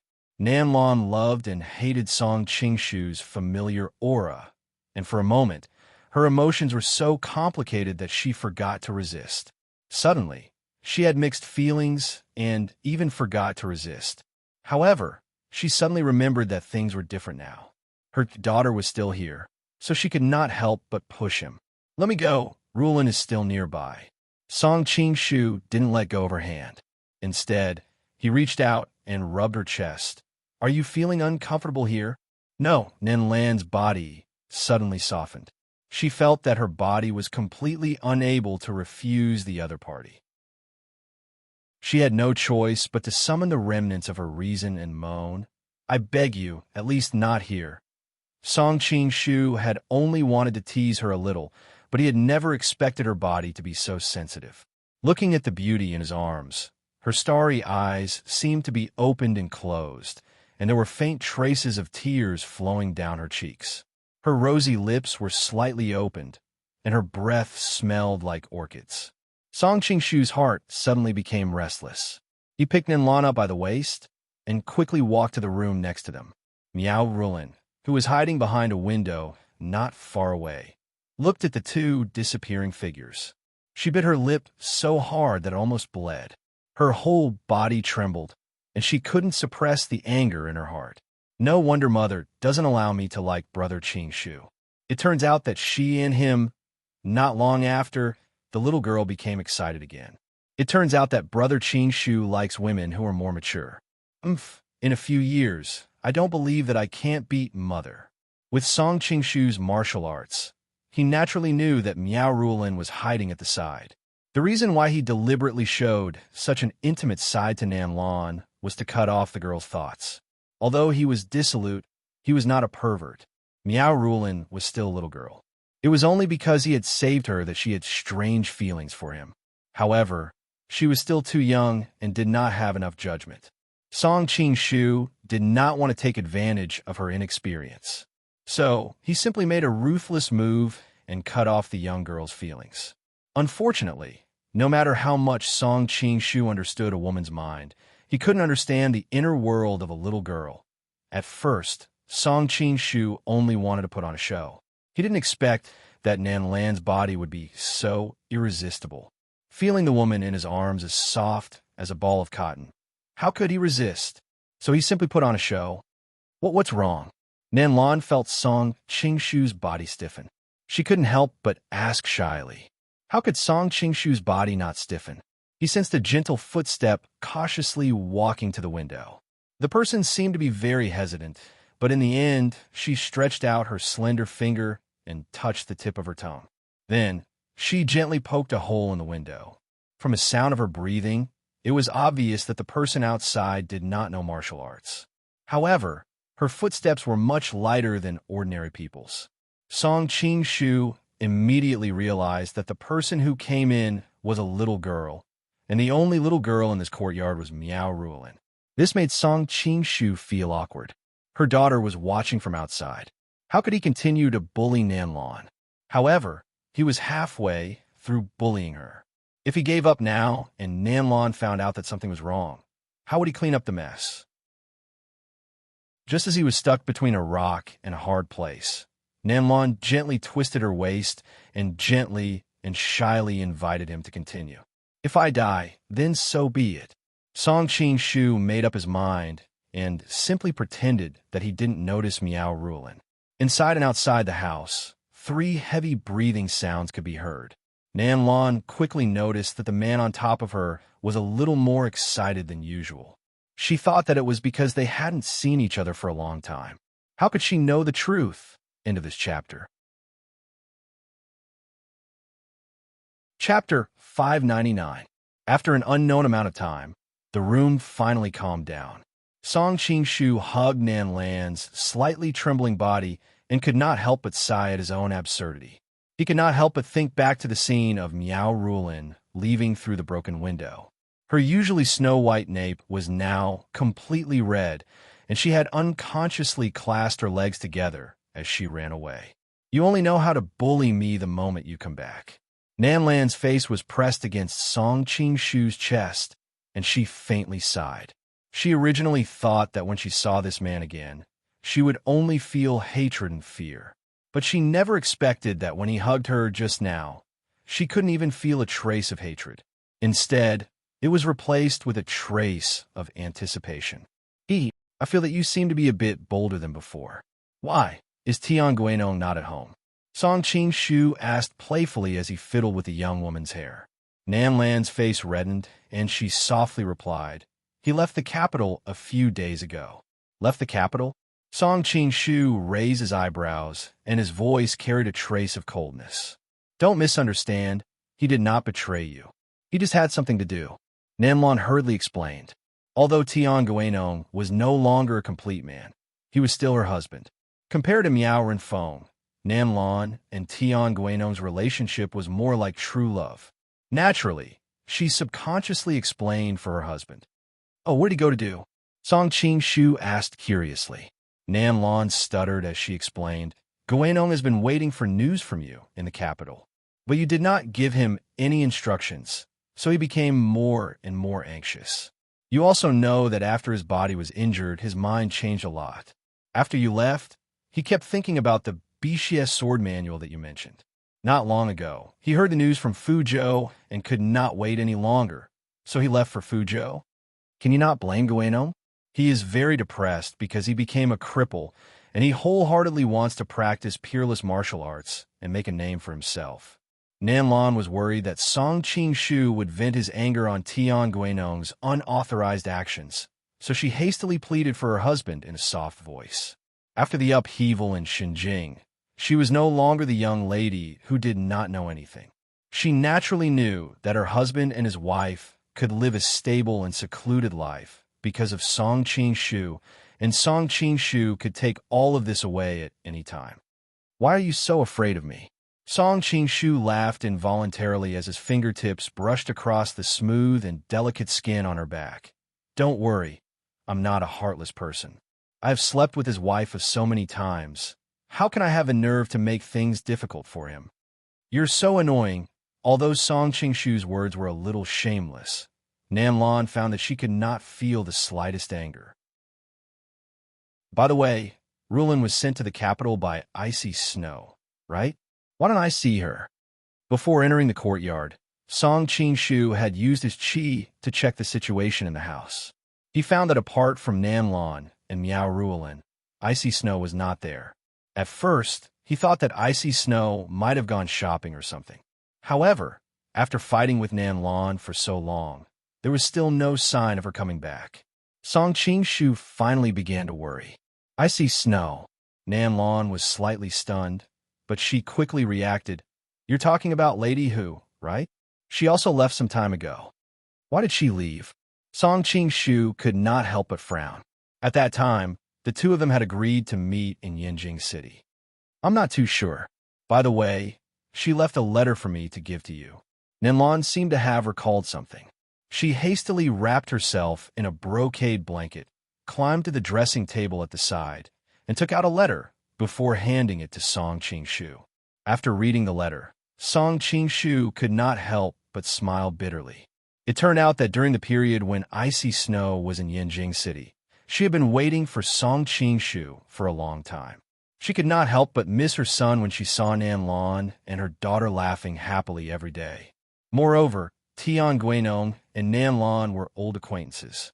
After icy snow and Song Qingshu came, they saw through their relationship and decided to leave without saying goodbye. They went to the King of Medicine Manor at Dongting Lake to visit Hu Fei. I wonder what her expression will be when she finds out about my relationship with Nanlan. Song Qingshu's smile suddenly froze. It turned out that Icy Snow's visit to the King of Medicine Manor reminded him of Shuang. When he was poisoned by the leopard fetus tendon altering pill, he asked Shuang to go to the King of Medicine Manor to find the antidote. Later, when he became the actual controller of the Divine Dragon Cult and got rid of the poison of the leopard fetus tendon altering pill in his body, He sent someone to the king of Medicine Manor to pick up Shuang-er.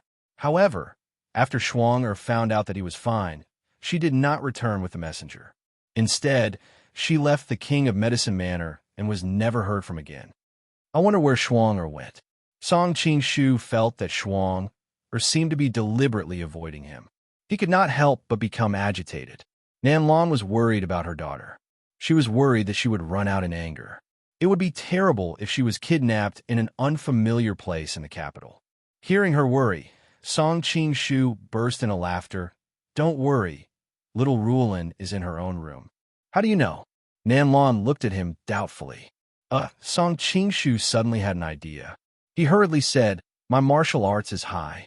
I can feel her breath." "So it's like that," Nan Lan nodded. Suddenly, her face became worried. "You saw it just now.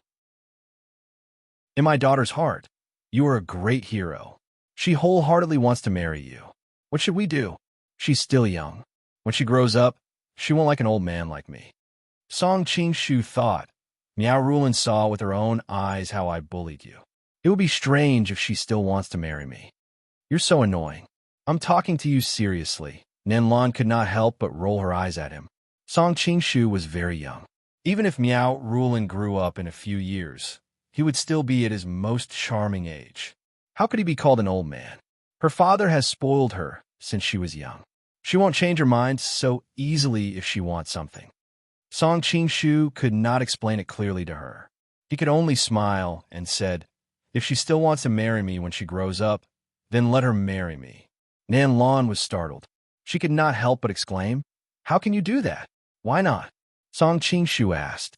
Nan Lan became bashful. "But you and I..." Her face was bright red. She thought, "If my daughter married you, it would be improper. Will it affect me?" Song Qing-shu smiled faintly. "Anyway, no one else will know about our relationship." Nan Lan was speechless. Suddenly, a reason that was not a reason appeared in her mind. She subconsciously blurted out, "But Rulin has been delicate since she was young. I'm afraid she won't be able to withstand your violent storm." Thinking of that heart-palpitating impact, Nan Lan could not help but bite her lip. Her whole body was burning. Song Qing-shu suddenly laughed and said, "I'm not that rude to all women. If Rulin really follows me in the future, I'll definitely treat her like a darling and take good care of her. How could I be willing to use her like I use you?" "You?" Nan Lan's face suddenly turned red. Her eyes seemed to be angry and resentful. Chapter 600. In the end, the two of them put on their clothes. Apart from the bright red flush on her face, Nan Lan did not look out of place. As for Song Qing-shu, he was pushed out of the door by Nan Lan and asked to pretend that he had just arrived in the capital. Song Qing-shu did not know whether to laugh or cry. He thought to himself, "Your daughter already knows about our relationship. Why do you need to cover your ears while stealing a bell?" However, he could not resist Nan Lan's soft pleading and finally agreed to put on act with her. When Song Qing-shu knocked on the door, Nan Lan deliberately did not open it. Instead, she called her daughter to open the door. However, Miao Rulin was currently sulking and did not pay attention to her, so Nan Lan had no choice but to open the door herself.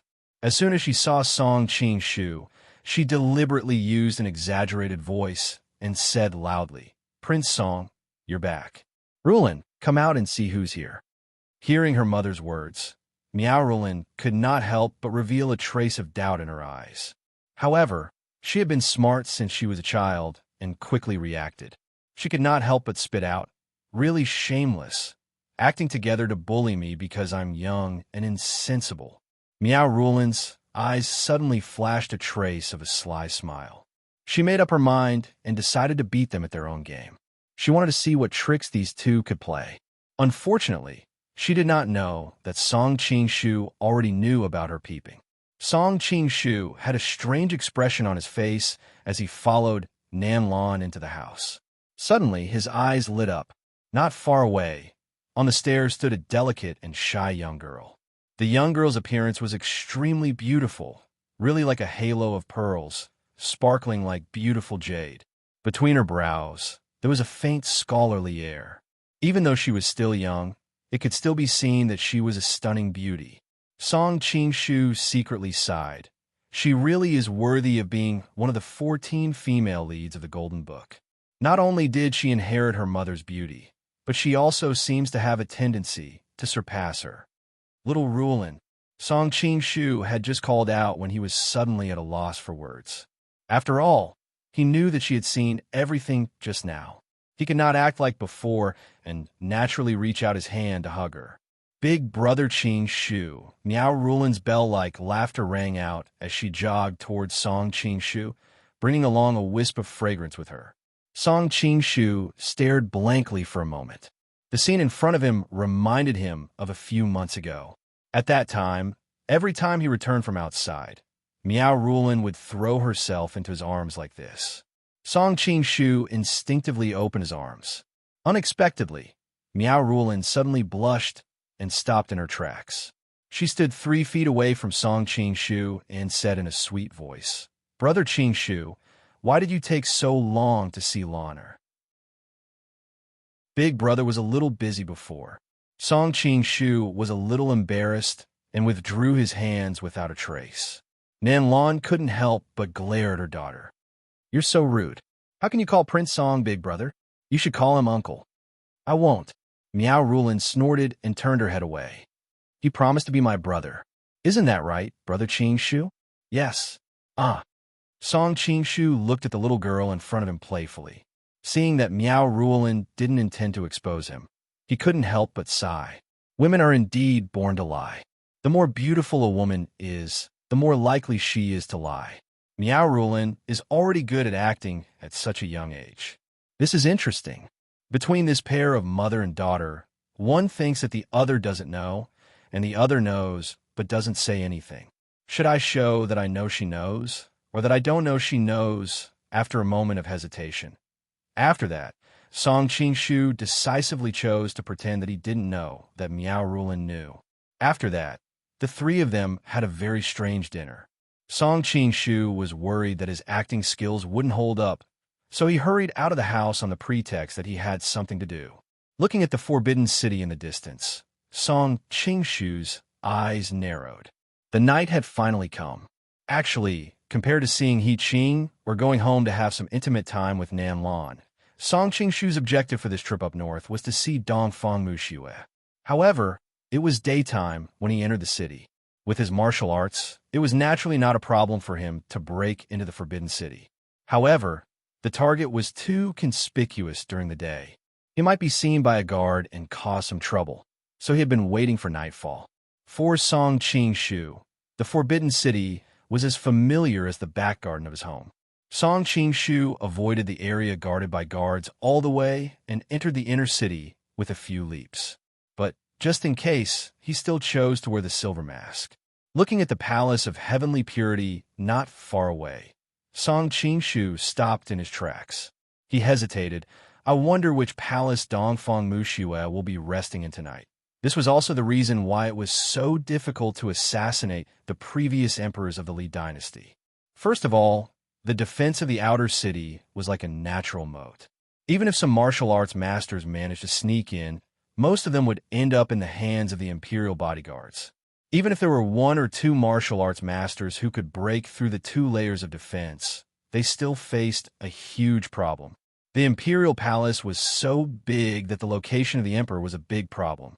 Even though the palace of heavenly purity was the emperor's resting palace, there were so many concubines and palaces that the emperor could go there. Even a martial arts master could not do anything about it. If he accidentally revealed his whereabouts, he would immediately be besieged by the imperial bodyguards. No matter how high his martial arts skills were, he could only retreat.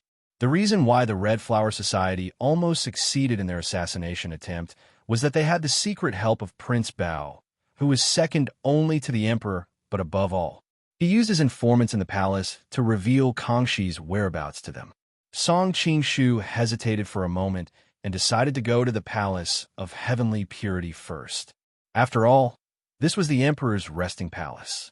As a woman, it was inconvenient for Dongfang Muxue to sleep in the imperial concubine's harem. Theoretically, it was more likely that she would rest here. Dozens of feet in front of the palace of heavenly purity was an empty square without any cover. An ordinary martial arts master would not be able to sneak in without making a sound. However, this was not a problem for Song Qingshu. He activated his light body technique, and his whole body was like a wisp of green smoke. The bodyguards along the way could only vaguely feel the wind blowing past them, but they did not realize that someone was passing by. After sneaking into the palace of heavenly purity without making a sound, Song Qingshu could not help but feel disappointed. He did not sense Dongfang Mushue's breath. It seemed that she would not be sleeping here tonight. Just as he was about to turn around and leave, Song Qingshu's expression suddenly changed. In this palace, other than the eunuchs and palace maids in the side hall, there was another strange breath. This person's network was long, and it was obviously a martial arts master. What shocked Song Qingshu even more was the location of the other party. It seemed that the other party was sleeping on the dragon couch in the distance. Song Qingshu's expression immediately turned ugly. Who was this person? Why was he sleeping on the dragon couch? Could it be that Dongfang Mushue had found a male pet? However, he quickly ruled out this possibility. After all, judging from the other party's breath, it seemed to be a woman. Could it be one of the imperial concubines? Song Qingshu quickly rejected this guess. Which imperial concubine in the palace knew martial arts? I want to see who you are. He quietly moved closer to the dragon couch. As he got closer and closer to the other party, Song Qingshu was about to use the dragon capturing skill to pull the other party out when a shrill cry suddenly came from outside. Assassin! Assassin? Song Qingshu was slightly stunned.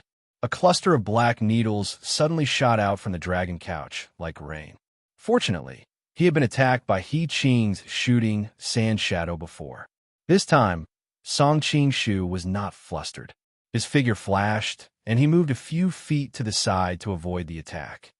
Black blood divine needles? Song Qingshu could not help but be stunned. Huh? A clear female voice suddenly came into his ear. It was obvious that she was puzzled as to how he could recognize her hidden weapons. However, the other party was afraid of the movement skills that Song Qingshu had revealed when he dodged the hidden weapons. Without the slightest pause, a black shadow suddenly attacked. Each move was fierce and fierce. However, Song Qingshu's martial arts were very powerful. Without leaving a trace, he took a step back, and the other party's series of attacks all missed. That person's attack did not hit and was immediately shocked, hurriedly retreating a few feet. Song Qingshu did not follow up with another attack. He only looked at the girl in front of him with a smile. Her skin was snow white, and her face was delicate and cute. If it was not Chu Fei Yin, who else could it be? However, she was now wearing a yellow brocade, obviously pretending to be the emperor. Who are you? Why do you recognize the black blood divine needles? Chu Fei Yin was just about to open her mouth to call for the guards, but she sensed that the other party had no malicious intentions towards her. After hesitating for a moment, she directly asked, "After not seeing you for a while, you can't even recognize my voice?" Song Qingshu took off his mask and smiled at the girl in front of him. "Brother Song." Chu Fei Yan's vigilant eyes first turned into doubt, and finally all turned into surprise. She happily jumped into his arms. Holding Chu Fei Yan's youthful and energetic body, Song Qingshu could not help but blame. "Why didn't you inform me when you came to the Forbidden City? I always thought you were still in the Five Poisons sect." "It was Master who told me not to tell you." Chu Fei Yin giggled, raised her head, and walked around Song Qingshu. She clicked her tongue in wonder. "Brother Song, long time no see. You seem to have become more and more charming. When did your mouth become so sweet?" Song Qingshu could not help but laugh. "My mouth has always been sweet. If you don't believe me, why don't you have a taste?" Chu Fei Yin said as she moved her moist lips closer. Looking at the tender and beautiful red lips in front of him, Song Qingshu suddenly laughed involuntarily, still so mischievous. He leaned down and kissed her, deliberately revealing a trace of intoxication. "It really is sweet and delicious." "Brother Song, you are so bad. You don't even put your heart into lying." Chu Fei Yin could not help but pout, obviously extremely dissatisfied at her heart. Song Qing-shu was about to say something, but suddenly his face changed. He stood in front of Chu Fei Yin to protect her. At this moment, the sky full of hidden weapons such as caltrops and boomerangs shot in from the window. As if they had been trained countless times, all the dodging angles were blocked, and there was no way to hide. Song Qing-shu's robe fluttered even though there was no wind. In an instant, it all puffed up.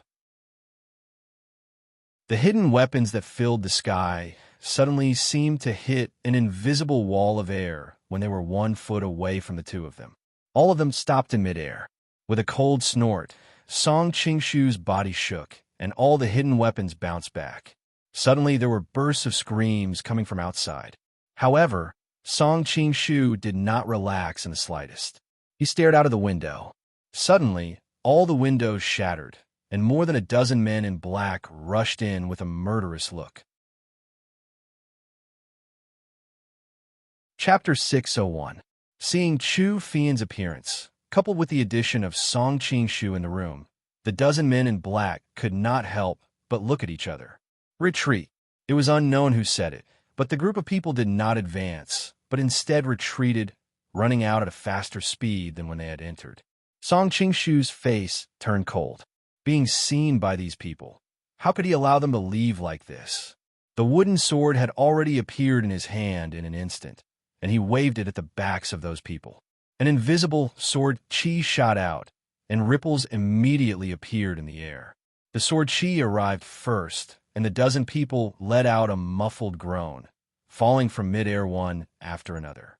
One of them, probably the leader, paused for a moment, but used a secret technique to temporarily suppress his injuries, and continued to rush out. Song Qing-shu's figure moved slightly, and just as he was about to catch up, a shadow suddenly appeared in midair, passing by the leader.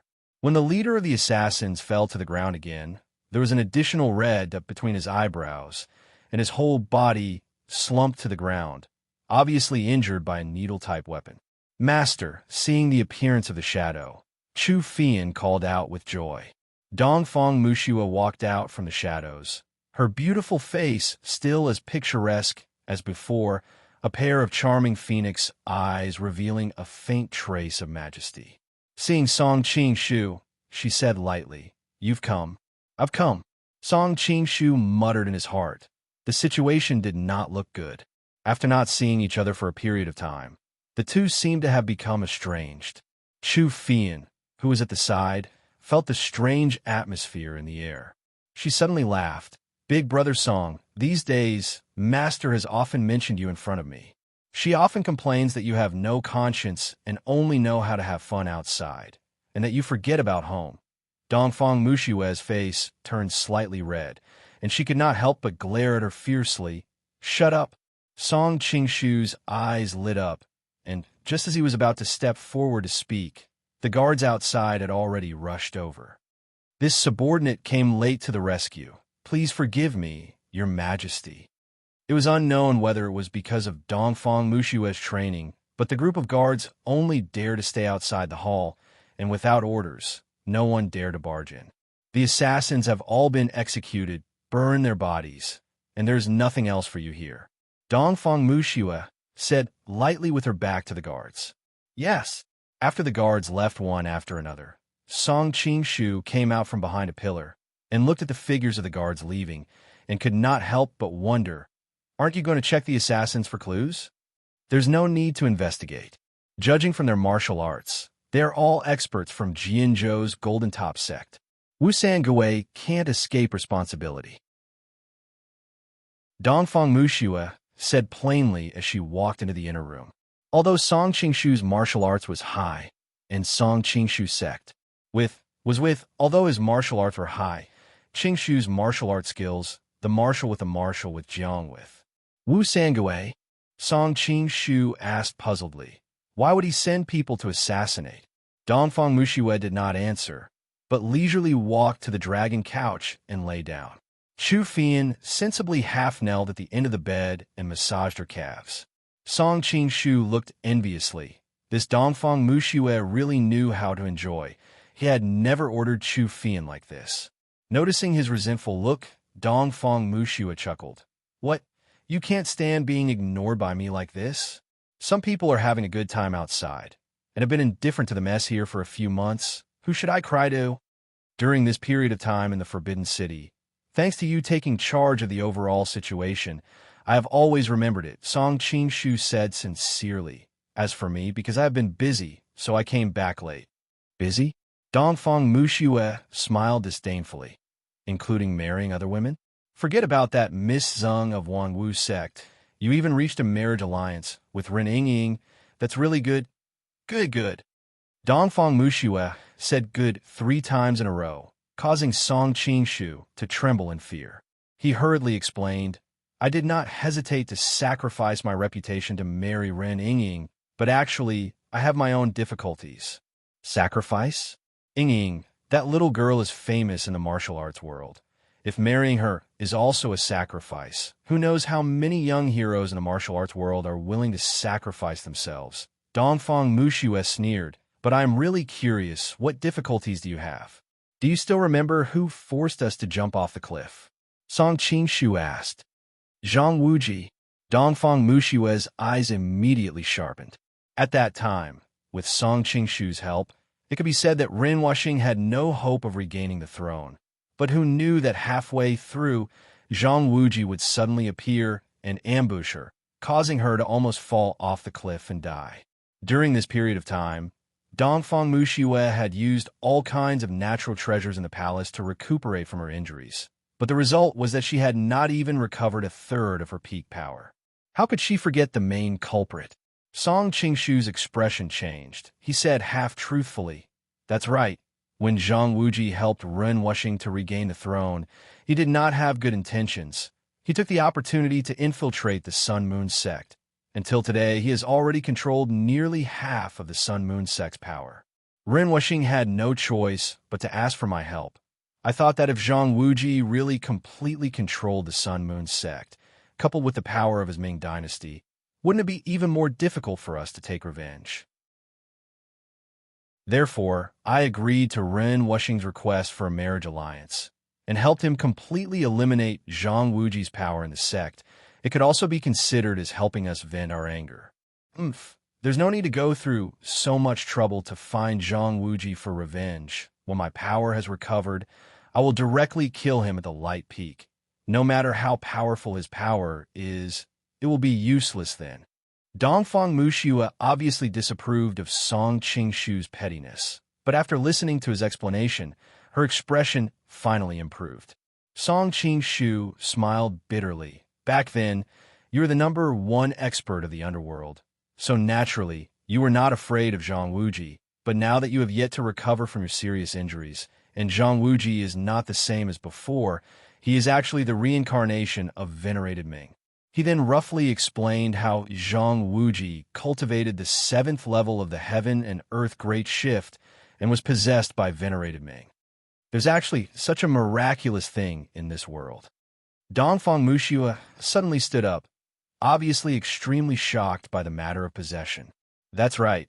Although the original Zhang Wuji was proficient in several top-notch techniques, because of his character and lack of experience, the actual combat results were often not satisfactory.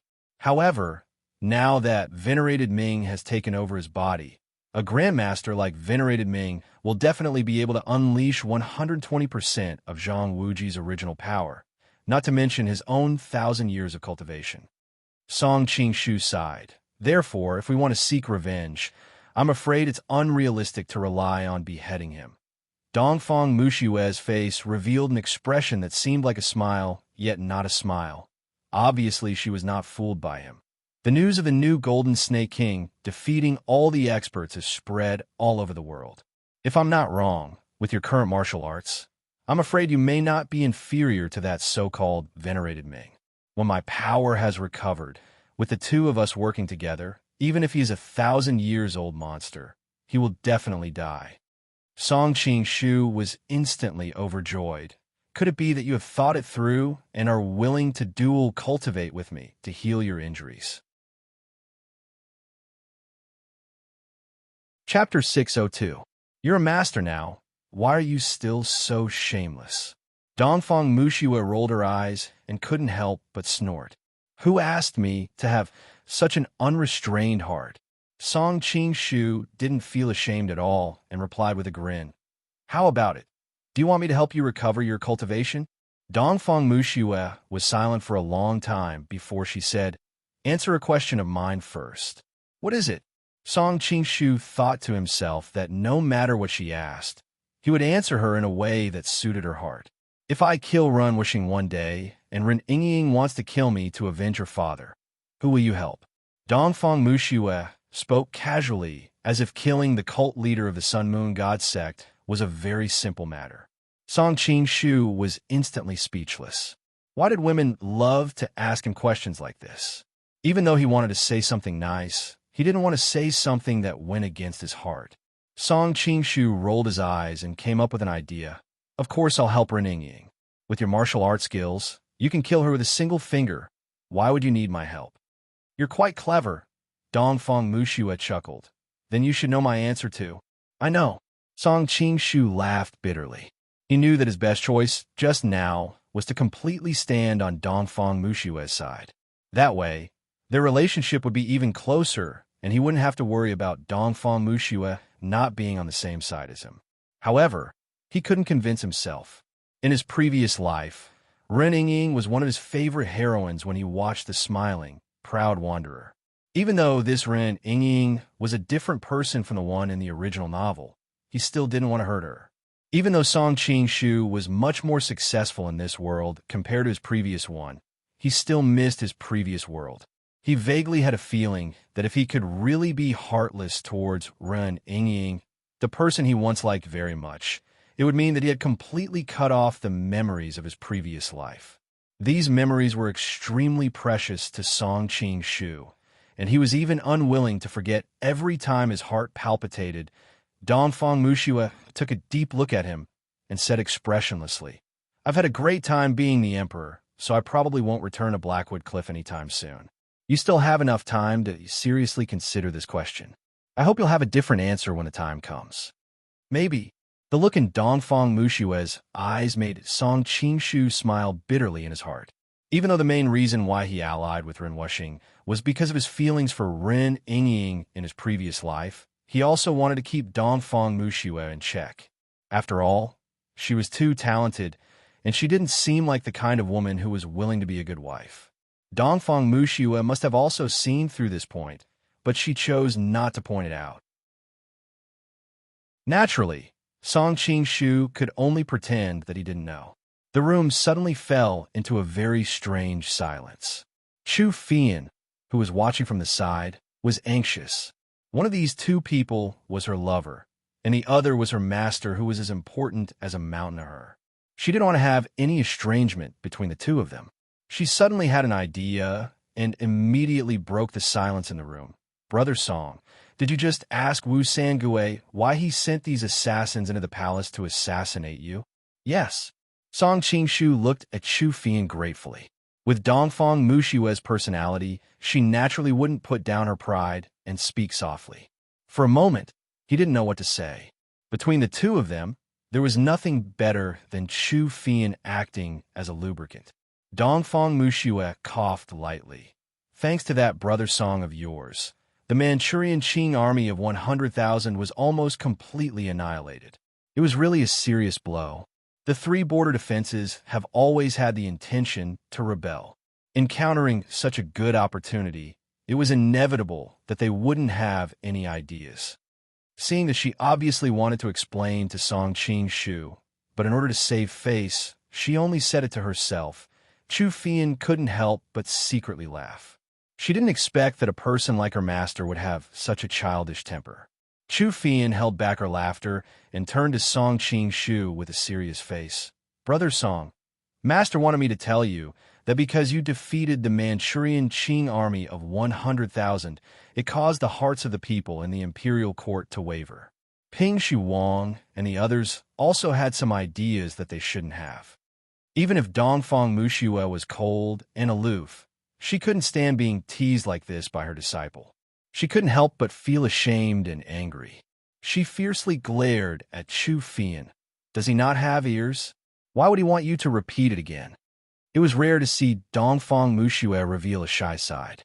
Song Qingshu looked at her white, jade cheeks with great interest. Noticing Song Qingshu's playful eyes, Dongfang Muxue suddenly felt a little flustered. She couldn't help but angrily say, "What are you looking at? It's rare to see you reveal this expression. Naturally, I want to look a little longer." Song Qingshu replied with a smile.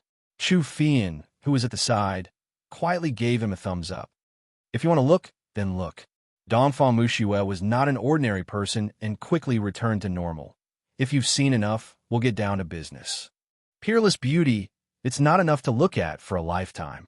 Song Qingshu stared at her with a love-struck look. Chu Fian, who was at the side, looked at Song Qingshu with an exaggerated expression. She thought to herself, "When it comes to the thickness of one's skin, I'm afraid there aren't many people in this world who can compare to Brother Song." But this trick seems to be quite effective. Even a person like Master has been made to look like a shy little girl by him. Even though she knew that Song Qingshu was just spouting nonsense, Dongfang Muxue still enjoyed his compliment more or less. Her expression gradually returned to normal. "I'm really scared of you. Do you still want to know about Yulu?" "Yulu?" Speaking of business, Song Qingshu suddenly became serious. How did the imperial court deal with him? The army of 100,000 was almost completely wiped out. As the commander-in-chief, Yulu definitely could not escape the blame. Even though Song Qingshu had received some news, it was not as direct as asking Dongfang Muxue, the Manchurian emperor. Yulu's prestige was too high. The imperial court was quickly divided into two factions. One faction felt that the failure was largely the fault of the various commanders and should not be too much blamed on Yulu. The other faction felt that, as the commander-in-chief, he should bear all the responsibility for the failure. Both sides had their own reasons and were in a stalemate for a while. Dongfang Muxue answered, "Actually, the key is how you want to deal with him." Song Qingshu had been in the imperial court for a long time and was no longer the novice who knew nothing about the politics of the imperial court. The battle of policy, the battle of status, and so on and so forth were all pretexts. At the end of the day, it was a battle of power. The main reason why there were so many people protecting Yulu was that the emperor, Dongfang Muxue, had not expressed her opinion. The people below could only guess what Kangxi was thinking based on various clues in order to cater to the emperor. It meant that the emperor saw him in a new light. Some officials felt that the emperor would not let Yulu go after such a crushing defeat, so they advocated for severe punishment. Others felt that the emperor had brought this matter up for discussion, which meant that he had the intention to let Yulu go. So they all submitted petitions to defend Yulu. After arguing for so long, to most of the officials, Yuli's life or death was no longer important. What was important was whether their views could gain the support of the emperor and obtain the final victory. "Yulu cannot be left alive," Dongfang Muxue said coldly. "Why?" Although the imperial court's army was defeated, Yulu decisively retreated and preserved the strength of the imperial court. Song Qingshu felt that he was a talent. Although he would not be used by the Golden Snake Camp, he might be used by the fake Kangxi Song Qingshu. After all, the Manchurian Qing would need this kind of talent to deal with the Mongols or the Southern Song dynasty. "Do you know what was the first thing Yulu said when he came back and talked to me in secret?" Dongfang Muxue's face was solemn. "What was it?" Seeing Dongfang Muxue's expression, Song Qingshu was also shocked. He said there was a spy in the imperial court, and his position was quite high. Dongfang Muxue repeated with lingering fear. When she first heard Yulu say this, her first reaction was that her identity had been exposed. "What?" Song Qingshu was also shocked. Dongfang Muxue answered in a deep voice. "Yulu is a famous general who has experienced hundreds of battles. The imperial court's army was defeated in the southern expedition against the Golden Snake Camp too strangely. Your series of performances may be amazing to others, but from Yuli's point of view, he acutely realized that there must be a high-ranking official of the imperial court tipping you off. Otherwise, it would be impossible for you to be so clear about the movements of the imperial court's army and be able to grasp that fleeting opportunity every time. and there are only a few people in the imperial court who are qualified to know such detailed information. Yulu suspected that the spy was Song Go-tu, Ming Zhu, or one of Prince Kong, so the first thing he did when he came back was to talk to me in secret. But he never expected that the Kangxi in front of him was the real spy. Dongfang Muxue still felt some lingering fear when she thought about it. If it wasn't for the fact that she had impersonated Kangxi, Yulu might have already seen through her and Song Qingshu's biggest secret. Then why didn't you get rid of him earlier and still let the officials discuss? Hearing all this, Song Qingshu also sucked in a breath of cold air. Yu Li's prestige is very high, and he is friends with many of the civil and military officials in the imperial court. If I directly issued an edict to punish him, there would definitely be many people who would plead for leniency for him. Unless the other officials had a grudge against Yulu, they would only watch from the sidelines. In that case, it would be very difficult to sentence him to death. Dongfang Muxue laughed, lightly proudly. But the situation is different now. After this period of quarrel, at least half of the officials in the imperial court want Yulu dead. At that time, I just need to reveal a little bit of information, and it would be easy to punish Yulu. Dongfang Muxue's level of playing tricks is indeed much higher than mine. Song Qingshu laughed bitterly in his heart. With a simple move, she had turned Yu Li's problem into a power struggle, and without leaving a trace, she had obtained the support of half of the officials in the imperial court. And those people were being used without even knowing it. Although the time was right before to deal with Yulu, I had always been lacking an opportunity. I didn't expect the opportunity to deliver itself to me today. A mysterious smile appeared on Dongfang Muxue's face. End of this chapter. Chapter 603. Song Qingshu's expression changed. You mean those assassins just now? Dongfang Muxue nodded. Haven't you been worrying about how to stop the war between the Manchurian Qing and the Golden Snake Battalion? Now, the opportunity has come. Oh, Song Qingshu's interest was instantly piqued. Although the Manchurian Qing lost close to 100,000 elites in the previous war, the Manchurian Qing could be considered as a powerful nation after years of development. After the initial panic from the previous defeat, the Manchurian Qing's national machinery was quickly mobilized. A large number of troops were assembled on the north bank of the Yellow River, preparing for war against the Golden Snake Battalion. Even as Kangxi, Song Qingshu, and Dongfang Muxue could not stop this. With Kangxi as his trump card, Song Qingshu was not afraid that the Golden Snake Battalion would be annihilated by the Manchurian Qing. However, whether or not they were annihilated was one thing, and whether or not they could grow stronger was another. Now, whether it was the Manchurian Qing or the Golden Snake Battalion, both were actually Song Qingshu's bargaining chips. If both sides were to fight, regardless of who won or lost, to Song Qingshu, it would be a loss. This was because there were many other powerful nations and powers in the world.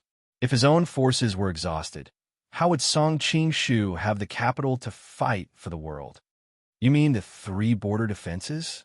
Song Qingshu was not a fool and quickly reacted. Dongfang Muxue nodded. Yes, Wu Sanguwei and the others have always had the intention to rebel, but previously they were afraid of the imperial court's strength and did not dare to make trouble. Last time, with just a few thousand men, you almost completely annihilated the imperial court's most elite army of 100,000. This finally made Wu Sanguwei change his mind. In his opinion, the imperial court's army must have been rotten to the point of being unable to withstand a single blow despite the huge difference in strength between both sides. Wu Sanguwei has always prided himself on being a famous general. You, a nameless pawn, could defeat the imperial court's army of 100,000 with a few thousand old, sick, and disabled people. He has tens of thousands of elite soldiers under him. It is impossible for them to be inferior to you. Therefore, it is normal for him to want to rebel. Old Wu has really provided timely help this time. Song Qingshu was so excited that he did not know what to say. As long as the 3 border defenses rebelled, Kangxi would be able to stop the war with the Golden Snake camp and concentrate his forces to suppress the rebellion of the 3 border defenses. The ministers in the imperial court would also have nothing to say. After all, Compared with the 3 border defenses, the threat of the Golden Snake camp was much smaller. Don't count your chickens before they hatch. Dongfang Muxiue poured a bucket of cold water on him. Although the San Francisco border defense forces are getting restless, I think that they are not as strong as they used to be. You see, they have not made up their minds. How did you know? Song Qing-shu asked curiously. 2 days ago, the 3 border defenses sent envoys to the capital. Nominally, they were there to pay tribute, but in reality, they were there to probe the imperial court. Dongfang Muxiu said indifferently. Their actions just happen to show their current hesitant mentality. If they hesitate, we will help them make up their minds. Song Qing-shu said in a deep voice. The Golden Snake camp was currently in the growth stage and urgently needed time to develop and strengthen. Obviously, the rebellion of the 3 border defenses was the biggest opportunity. It seems that we have the same idea. The corner of Dongfang Muxiue's mouth curled up, revealing a strange expression. It seems that you already have a plan? Song Qing-shu's eyes lit up. Dongfang Muxiue's smile became even more strange. Although I have a plan, you may not be willing to do it. Song Qing-shu said in a deep voice, Don't worry, I know what's important and what's not. This time, forcing the 3 border defenses to rebel is imperative. No matter what it is, as long as I can do it, I will definitely do it. Don't be too confident. Dongfang Muxiue snorted. The key to the success of this plan lies in a woman. A woman? Song Qing-shu frowned. Which woman had such great power? Have you heard of Wu Songgui's raging fury for beauty? Dongfang Muxiue asked. Song Qing-shu nodded, thinking of Chen Yuanyuan he met at Shanghai Pass. How could a man not be angry when such a beauty was snatched away? Then this time, let's concoct another raging fury for a beauty. Dongfang Muxiue's phoenix eyes flickered with a strange light, as if there was an indescribable excitement. Raging fury for a beauty? Song Qing-shu frowned. Who is this beauty? Chen Yuanyuan?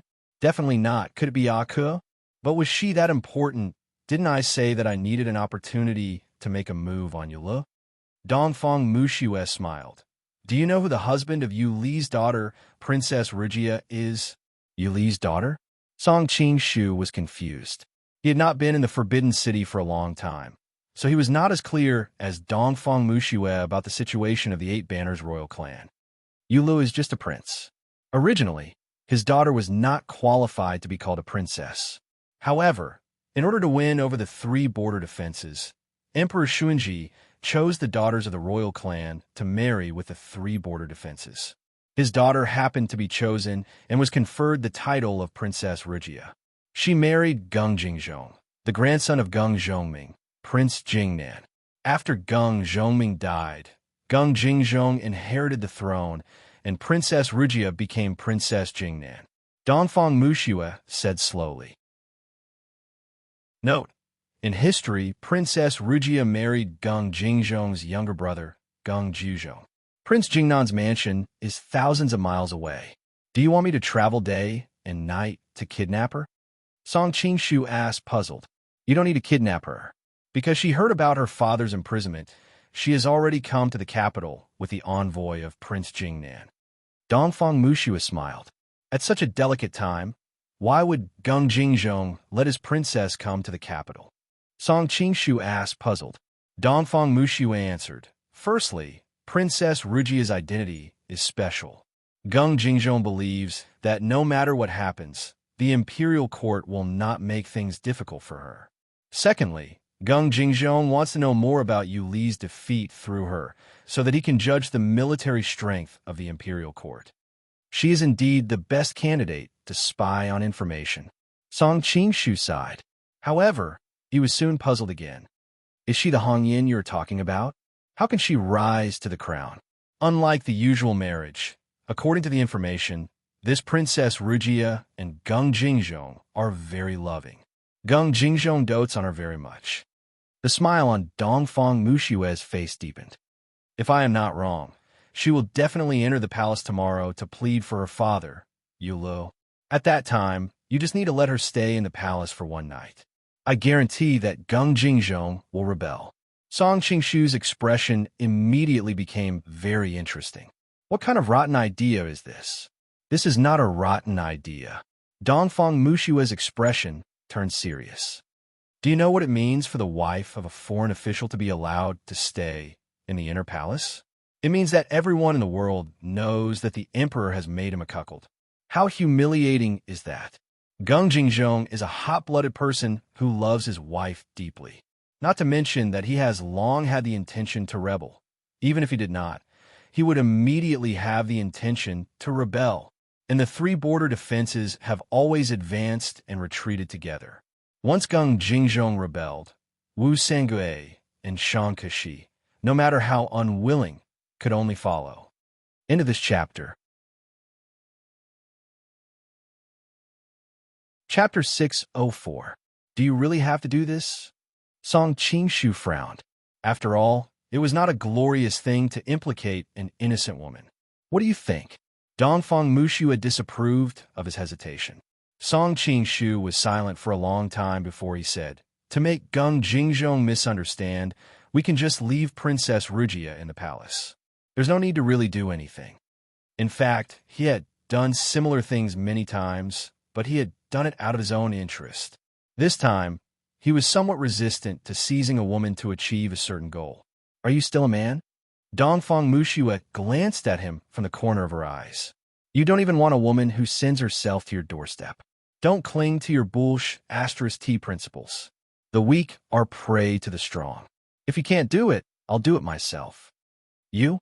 Song Qingshu was sipping his tea and almost spat it out. He looked at her with a strange expression. Can you?" Dongfang Mushua said arrogantly, "Don't think you're more powerful just because you have one more part than me. Fian, tell him, can I do it?" Chu Fian's pretty face turned red immediately. She stammered, "I can." Song Qingshu's eyes narrowed as he stared at Dongfang Mushua fiercely.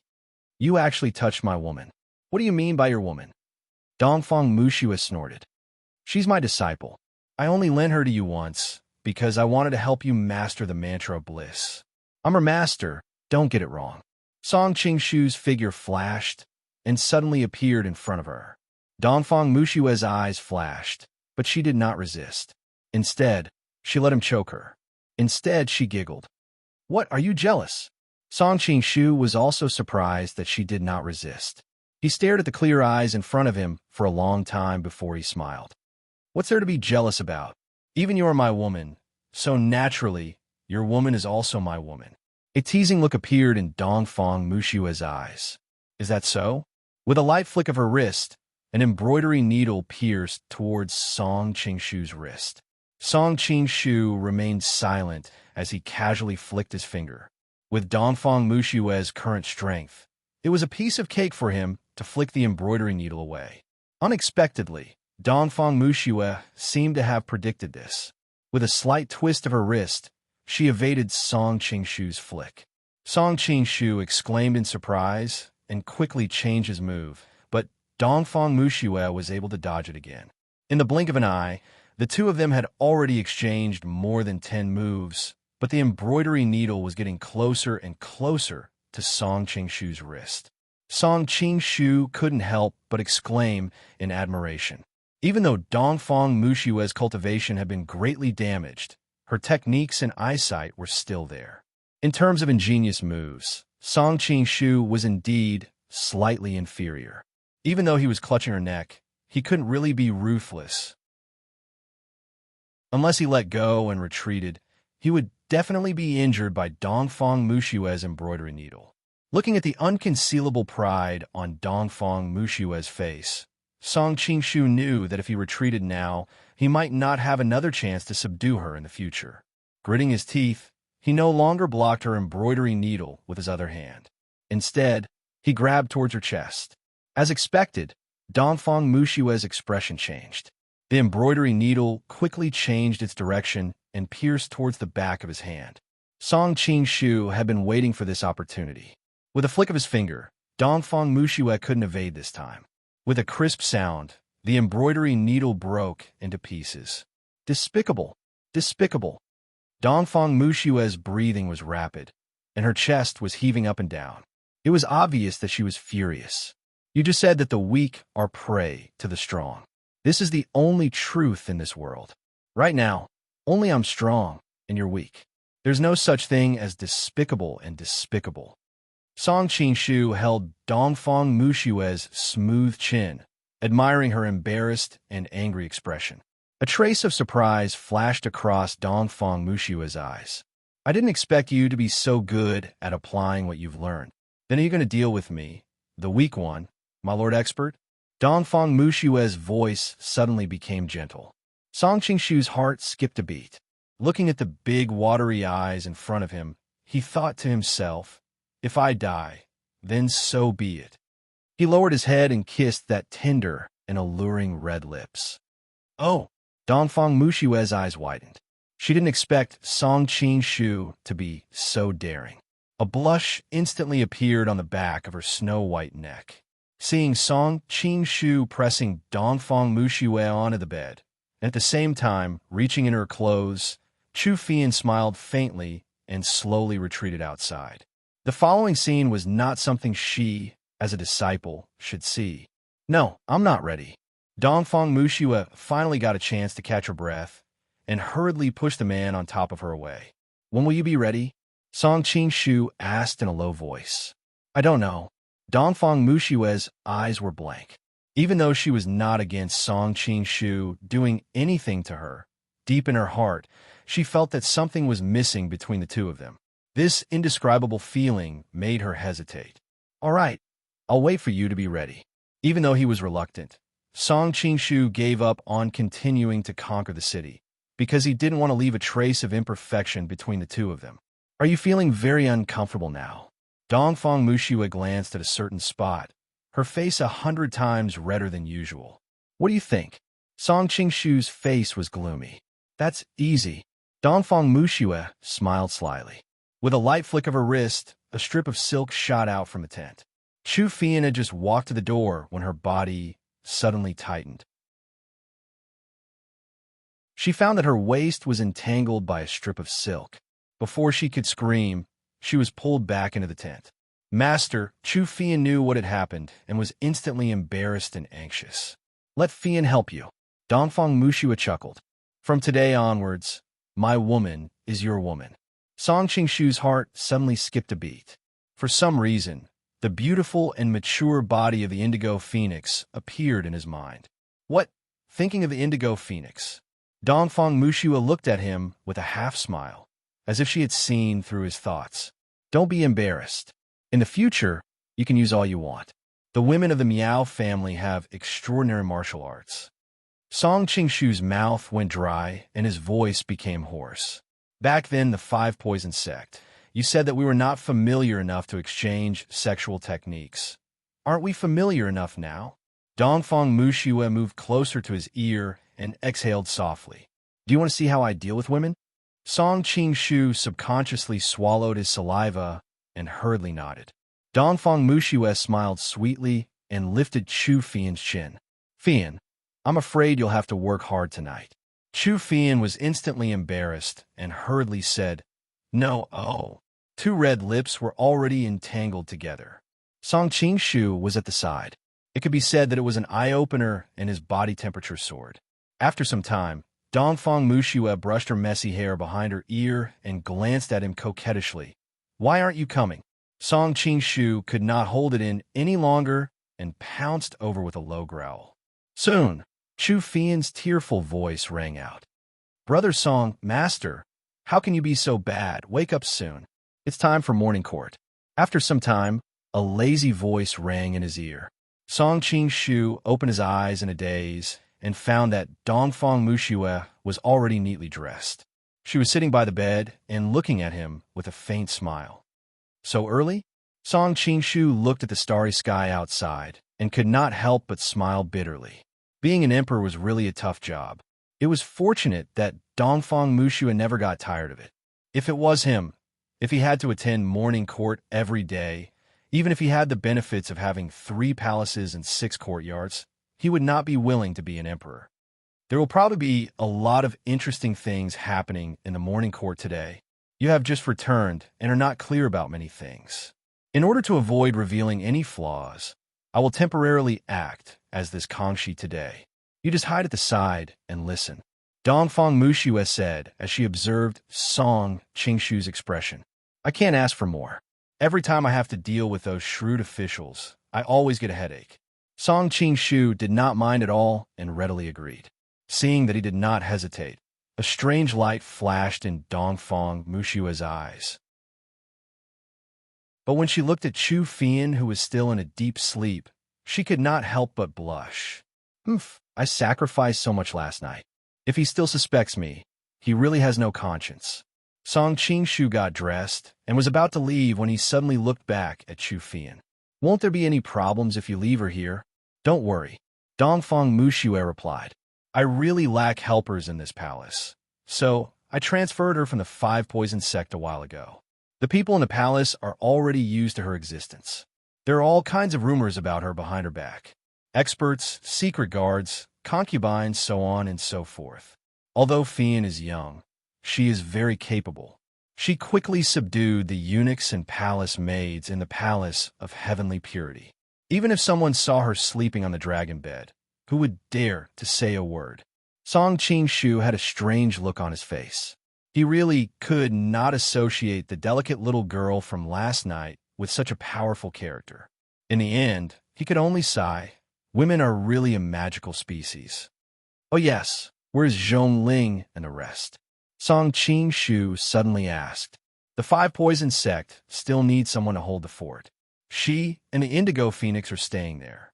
According to Fian, that little girl Zhong Ling seems to be born to play with poison. Even the Indigo Phoenix was impressed by her rapid improvement. Dongfang Muxue smiled. Song Qingshu also revealed a knowing smile when he thought of that silly and adorable little girl from back then. However, when he thought of Mu Wanqing's matter, he could no longer smile. At that time, how to let this pair of blood-related sisters live in harmony was really a problem. Song Qingshu followed Dongfang Muxue to the Hall of Supreme Harmony. He hid in the side hall and listened to the entire morning court session. Just as Dongfang Muxue had said, some interesting things happened.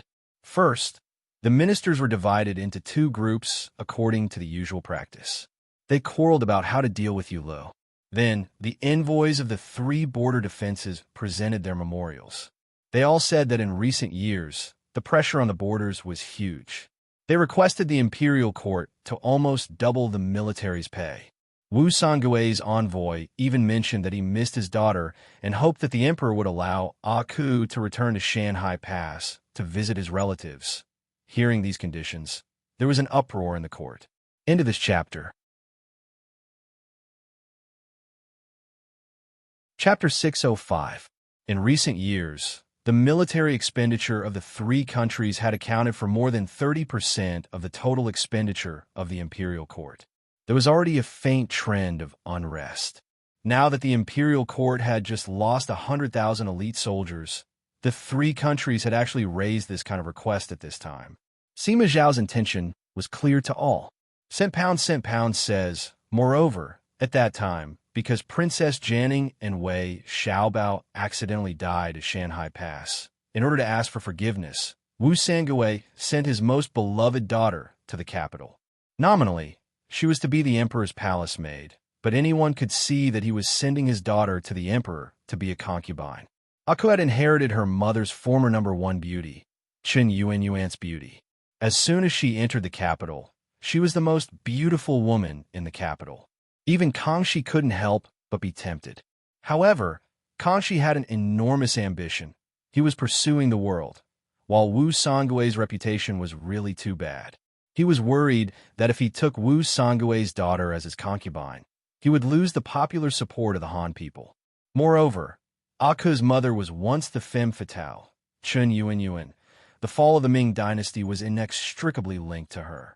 As the emperor, inevitably Kangxi had some taboo regarding this matter. But Aku was Wu Sangui's gesture. Kangxi was afraid that if he refused to accept her, Wu Sangui would be frightened and desperate like a cornered dog jumping over the wall. Therefore, he had no choice but to accept her. While he was in a dilemma, Song Goto on the side came up with an idea. He would raise Aku in Prince Kang's Jieshu's mansion. in the name of teaching her the etiquette of the palace. In this way, Kangxi could show the outside world that Kangxi was not an emperor who lusted after beauties, and secondly, Jieshu was also a member of the imperial family, so it could be considered an explanation to Wu Sangui. Kangxi's dragon face was instantly overjoyed, and he agreed to this suggestion. This caused Prince Kang, Jieshu, to suffer. In his opinion, Aku's beauty could move any man's heart, although Kangxi was not willing to accept her into his harem. Who knew if he would change his mind in the future? Now that he was being raised in his own mansion, in the future it would be hard to avoid the suspicion that he was working under a melon field. If the emperor became suspicious of him, that would be really bad. In the end, Prince Kang had no choice but to curse 18 generations of Songgota's ancestors, while moving out of his mansion that very night. Ever since Aku entered the mansion, he did not dare to return home. Although Aku had shaken the capital, the court and the people did not feel wronged. After all, Wu Sangui did not have many children. He only had one son and one daughter. Leaving Aku in the capital, he could be considered half a hostage. But now Wu Sangui actually wanted to take his daughter back. Although it sounded nice on the surface, everyone knew that if Aku really went back, Wu Sangui would never let her return to the capital. Many ministers who were loyal to the imperial court hastily expressed their opposition, while some ministers who had been secretly bribed by the three border defenses expressed their support. Each and every one of them quoted the classics, and the quarrel was fierce. A trace of doubt flashed through Song Qingshu's mind. No matter how much Wu Sangui loved Aku, Aku was only a daughter. Why did he have to go through so much trouble and offend the emperor to bring her back? Was it purely to test the reaction of the court? Comma, comma, comma, comma, comma, comma, comma, of comma, comma to us he, comma, comma, comma, comma, comma. Her mother, Chen Yuanyuan, appeared in his mind. Song Qingshu was momentarily absent-minded. The noisy morning court session ended after Dongfang Mushua said, "We'll discuss it another day." Song Qingshu and Dongfang Mushua left the Hall of Supreme Harmony together. After Song Qingshu's early efforts and Dongfang Mushua's arrangements, the palace maids and eunuchs who followed them had been replaced with trusted people. Therefore, Song Qingshu was not afraid of walking with Kangxi in public. Dongfang Mushua suddenly snorted. The three border defenses proposed such harsh conditions to test the bottom line of the imperial court. But how would they know that we are not afraid of them rebelling? We are afraid that they will not rebel. It's easy to force the three border defenses to rebel, but do you have the confidence to pacify them? Song Qingshu smiled bitterly. The Golden Snake Battalion was in urgent need of time to expand, so they wanted to use the three border defenses to stall the Manchu Qing. But if the Manchu Qing was really overthrown by the three border defenses, the loss would outweigh the gain. Song Qingshu had countless things to do and could not pretend to be Kangxi for a long time. Therefore, the task of guarding the Forbidden City and pacifying the three border defenses naturally fell to Dongfang Mushua. People like Wu Sangui are nothing in my eyes, Dongfang Mushua said proudly. All right, I believe you, Song Qingshu said in a low voice. He had been in contact with Dongfang Mushua for a long time and naturally knew how amazing she was. If she was a man, she would probably be his greatest opponent in this life apart from Zhang Wuji. Fortunately, she's a woman Song Qingshu could not help but think of the snow-white perfect body from last night. His smile was somewhat wretched. Dongfang Mushua did not notice his smile and said, "If I'm not wrong, Princess Rugia will enter the palace today to ask someone to plead for you, Lu. Which concubine's palace do you think is more convenient for us to lure her to?" Empress Xiaodong, Song Qingshu answered subconsciously. After all, among all the concubines in Kangxi's harem, he was only familiar with Empress Xiaodong's situation. Dongfang Mushua could not help but chuckle. You are obviously a playboy, but you actually did not touch so many concubines from the 3 palaces and 6 courtyards. What a joke. I'm not that stupid.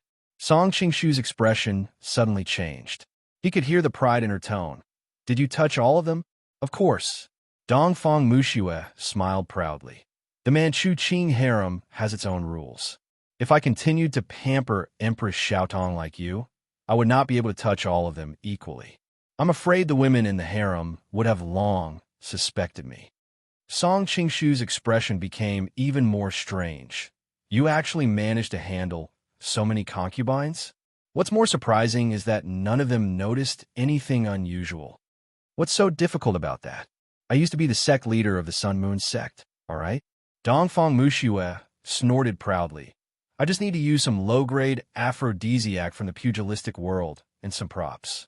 Wouldn't it be enough to make these noble women hover between life and death? Song Qingshu almost stumbled and fell. Your thinking is quite advanced, huh? But I have to admit that you have a sharp eye. In Kangxi's harem, the other women are far less interesting than Empress Xiaodong. Dongfang Muxue seemed to be reminiscing. All right, let's choose Xiaodong's harem. I'll make arrangements later to lure Princess Rugia there. The two of them then began to check the details of the plan. After a long time, Dongfang Muxue suddenly revealed a playful smile. Hey, do you want to make a bet? After Princess Rugia's matter is settled, we're not allowed to use violence against each other. Let's see who can climb into Empress Xiaodong's bed with her original appearance first. Song Qingshu was startled and stared at her suspiciously. What kind of sick hobby is this? I had no choice in the past, but now that the entire palace is under our control, don't you think it's a little boring if we still use Kangxi's identity to bully her? The smile on Dongfang Muxue's face deepened, and there seemed to be a strange light dancing in her long and seductive eyes. Song Qingshu wanted to reprimand Dongfang Muxue righteously, then stand on a moral high ground and despise her to his heart's content. But he knew that he was a little tempted by her suggestion. Chapter 606. Dongfang Muxue averted her gaze unnaturally. What do you want to bet? 24 moonlit bridges. Song Qingshu stopped there.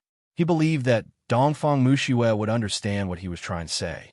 A faint blush flashed across Dongfang Muxue's face, and she looked hesitant. What? You don't dare to bet? Song Qingshu purposely provoked her. Let's bet. Dongfang Muxue gritted her teeth and glared at him. Then what if you lose? I'll give it to you instead. A naughty smile appeared on Song Qingshu's face. And Anwan, and Ouba. P. Pervert. Dongfang Muxue spat. Then I won't bet. No matter who wins or loses, I'll be the one to suffer. She then left. Then what do you want to bet? Song Qingshu hurriedly pulled her back. Dongfang Muxue's eyes revealed a trace of craftiness. If you lose, I'll take your place on your wedding night with Ren Yingying. Song Qingshu was startled, but he quickly reacted. Hey, you're a woman. Dongfang Muxue snorted. What? Can't women consummate with other women? I've raised that lass, Ren Yingying, for more than 10 years, and I've watched her blossom day by day. Just when she's about to bear fruit, Ren Wuxing and Zhang Wuji ruined everything. Now, you beat me to the punch. I'm so angry. If I can't obtain her virginity, I won't be happy for the rest of my life. Song Qingshu finally understood why Dongfang Muxue had such a huge reaction when she heard about the marriage between him and Ren Yingying. He originally thought that she was jealous, but it turned out that she was really jealous. However, she wasn't jealous of Ren Yingying, but of him. Thinking of this, Song Qingshu couldn't help but snort sourly. No, I won't let you touch my woman. Don't be so petty. She's a woman too. It's not like you'll really be at a disadvantage. Dongfang Muxue was almost pleading with him. Song Qingshu's heart skipped a beat. He had never seen Dongfang Muxue reveal such a submissive side.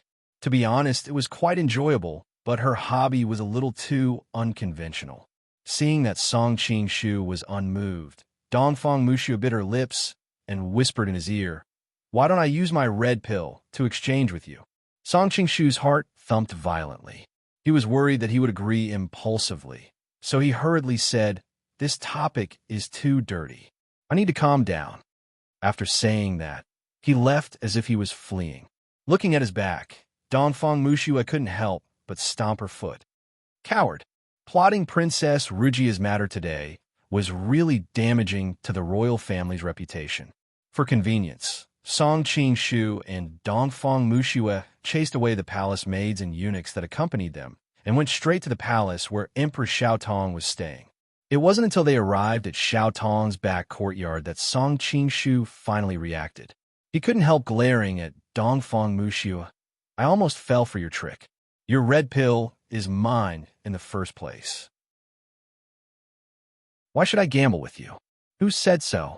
Dongfang Muxue raised her chin, and the skin on her face looked especially crystal clear under the sunlight. This lady will give it to whichever man she wants. You dare? Song Qing-shu was instantly enraged. Why wouldn't I dare?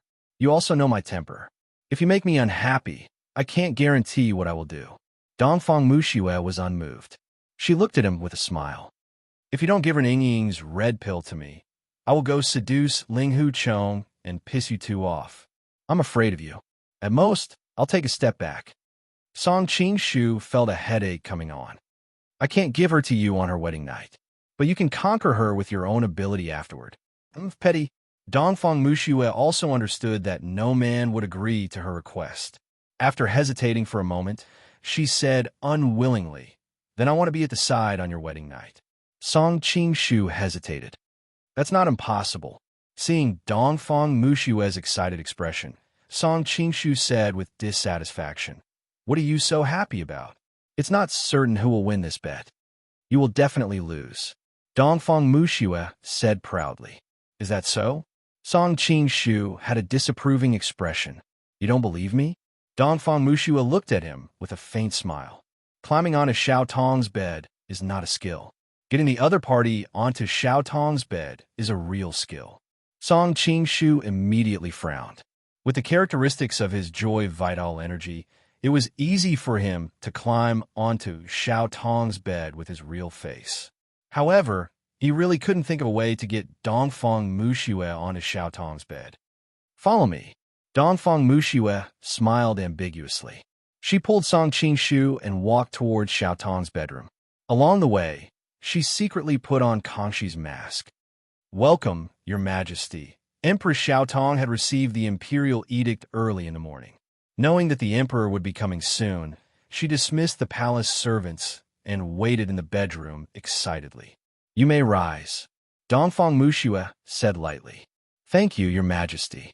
Empress Xiaotong smiled and raised her head. However, when she saw Song Qing-shu standing beside Kangxi, she couldn't help but turn pale. Yu, how could she not know the current #1 traitor of Manchuria?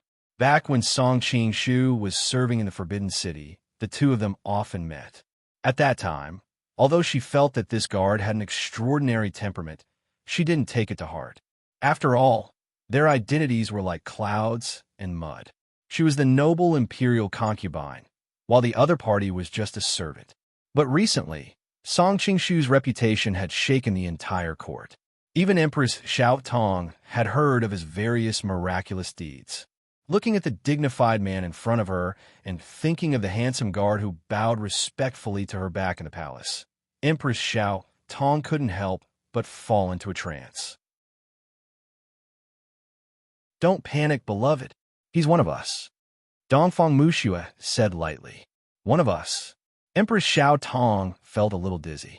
This traitor who had just defeated the imperial court's 100,000 troops in Shandong and caused chaos in the imperial court was actually called one of them by the emperor. Song Qing-shu also had a strange expression. He didn't expect Dongfang Muxue to bring him to meet Empress Xiaotong just like that. How is he going to clean up this mess? The specific situation involves the imperial court secrets. You don't have to delve into it. If I say he's one of us, then he's one of us. To Song Qing-shu's surprise, Dongfang Muxue didn't explain further. Instead, she simply and crudely came to a conclusion. However, the effect was surprisingly good. Perhaps Empress Xiaotong had lived in the palace for a long time and understood that the more she knew, the more dangerous it would be. Since the emperor said so, she naturally wouldn't have any objections. I understand. Dongfang Muxue nodded pretentiously. Go and greet Prince Song. Empress Xiaotong was extremely shocked. Previously, she thought that Song Qing-shu was a spy sent by Kangxi. But from his tone now, It was obvious that he was treating Song Qing-shu as an equal. Long live Prince Song!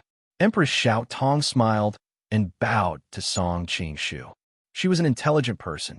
Since the emperor valued this man so much, she naturally wouldn't be so stupid as to reveal her identity. Song Mao greets, noble consort Tong. Empress Xiao Tong bowed. Instantly, a fragrant wind blew over. Song Qing-shu subconsciously helped her up. Empress Xiao Tong's heart skipped a beat. She hurriedly withdrew her hands. Seeing that Kangxi didn't seem to blame her, she was relieved. However, she was a little angry. How can this person be so bold and rude? Song Qing-shu was used to being intimate with Empress Xiao Tong under the identity of Kangxi. He subconsciously held her arm. Noticing her reaction, he then realized what was going on and immediately smiled bitterly. What exactly do you want? Song Qing-shu said to Dongfang Muxue using the secret voice-sending technique. She had gone a little overboard by openly appearing in the imperial consort's chamber. How to deal with the aftermath later would be enough to give the two of them a headache. Song Qing-shu knew that Dongfang Muxue was not a person who didn't know what was important. It was impossible for them to take such a big risk just because of a ridiculous bet. A faint smile appeared on Dongfang Muxue's lips. She also replied by secret voice sending. It's impossible for us to completely control the Forbidden City, so we need to rope in allies. Empress Xiao Tong is the most suitable person at present. Are you crazy? Tong family is one of the 8 families of Manchurian Qing. If she knows the truth, how could she help us? Song Qing-shu frowned tightly. It was not that he didn't think of roping in his cronies, but he could only recruit some lowly palace maids and eunuchs at most. In the Forbidden City, people with a little status were basically nobles of Manchurian Qing. They naturally represented the interests of Manchurian people. How could they be roped in by him to shake the foundation of Manchurian Qing? I won't be so stupid to tell her the truth at once. Let's take it slow. When she realizes it, she will be in the same boat as us. She can't refuse to help us. Dongfang Muxue answered confidently. What are you going to do? Song Qing-shu's eyes were full of inquiry. Just wait and see. The smile on Dongfang Muxue's lips became more obvious. The two of them communicated using secret voice sending. Like two statues, the room immediately fell into a strange silence. Empress Xiao Tong felt inexplicably nervous standing at the side, but the palace had its own rules. She did not dare to open her mouth and disturb Kangxi's thoughts. Just when Empress Xiao Tong was feeling uneasy, she finally heard the emperor say, "My beloved concubine, this time I brought Prince Song here because I have an important matter to discuss with you." Empress Xiao Tong's heart skipped a beat. She couldn't help but feel secretly happy. It seemed that this matter was extremely confidential. There were so many sisters in the imperial harem, but the emperor didn't look for them. Didn't it mean that she was the most favored? "Your Majesty, what's the matter?" Dongfang Muxue looked at her deeply. "This matter needs your help, and it's extremely difficult." Empress Xiao Tong hurriedly knelt down and answered, "As long as it can help your Majesty, I won't frown no matter how difficult it is." "Really?" Dongfang Muxue looked at her with a faint smile. "Don't be in a hurry to agree. This matter is really important. If you listen to it, you won't have a chance to turn back." Empress Xiao Tong suddenly hesitated. The emperor spoke so cautiously. It must be a very important matter. Sometimes, knowing too much might not be a good thing. But a moment later, she firmly nodded her head. "This concubine is willing to do anything for your Majesty, to share your Majesty's worries and difficulties. I don't need a chance to turn back." Empress Xiao Tong understood that if she refused this time, she would disappoint Kangxi.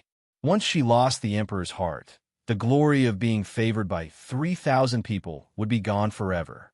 As expected of Zhen's most beloved concubine, Dongfang Muxue laughed loudly, but her face quickly dimmed. "Tong concubine, you must have noticed that in these years, no one in the imperial harem has given birth to an heir for Zhen." Empress Xiao Tong hurriedly consoled. "Your Majesty is usually worried about the affairs of the country. Furthermore, the sisters in the imperial harem have only served you for a few years. It's normal to not have an heir at this time. Your Majesty is in the prime of your life. There will be sisters who will give birth to a son for you. Kangxi was not even 20 years old and had only been married for a few years. It was a very normal thing in previous dynasties to not have an heir at this age. Empress Xiaotong's face suddenly blushed, thinking that the emperor had specifically told her this. Could it be that he hoped that she could give birth to a son as soon as possible? Thinking of this, Empress Xiao Tong instantly became excited. There won't be any more.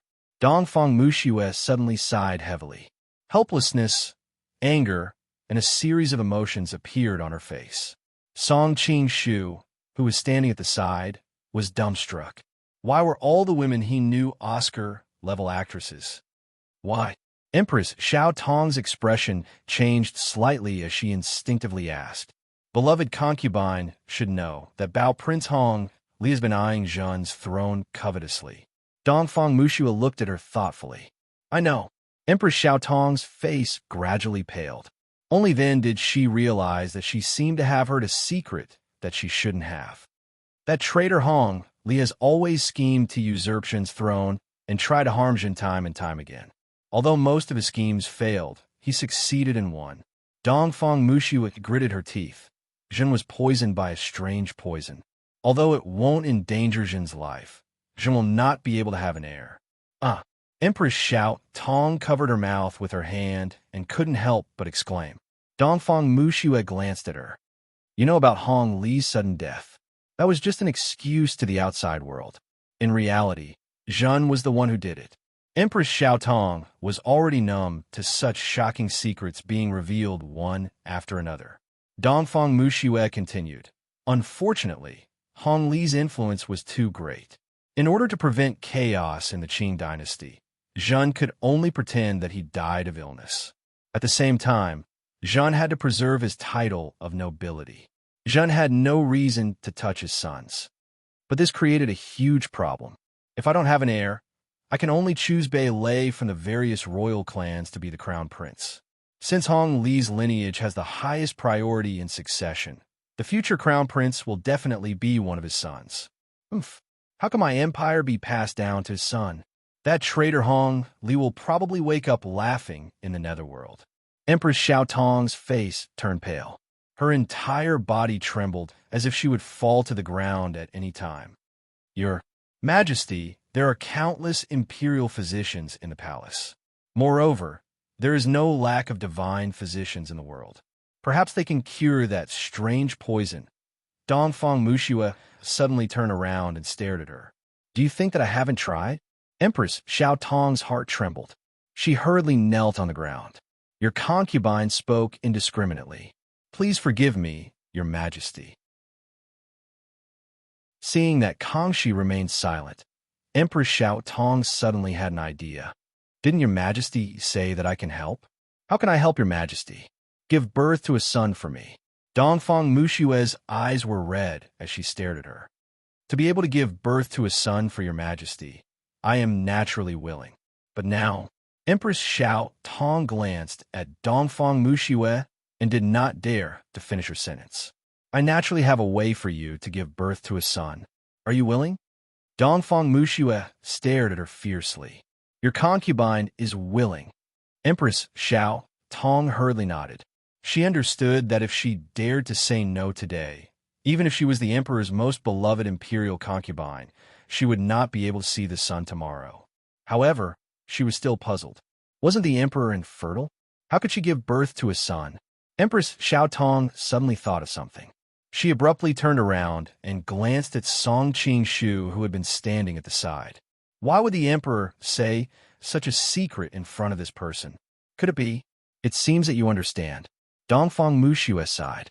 From today onwards, Prince Song can freely enter and leave your palace as he pleases. It is as if we are here in person. You must serve him well until he is conceived. Understood? How can this be? Empress Xiao Tong instantly shrieked. She looked at Kangxi in disbelief. This concubine is emperor's woman in life and emperor's ghost in death. How can I be touched by another man? Dongfang Muxue looked at Song Qing-shu with a strange expression. She thought to herself, how many times have you been touched by that fellow? However, She could not say such words. She coughed lightly and continued. Are you planning to defy the edict? This concubine doesn't dare. Empress Xiao Tong felt her head buzzing.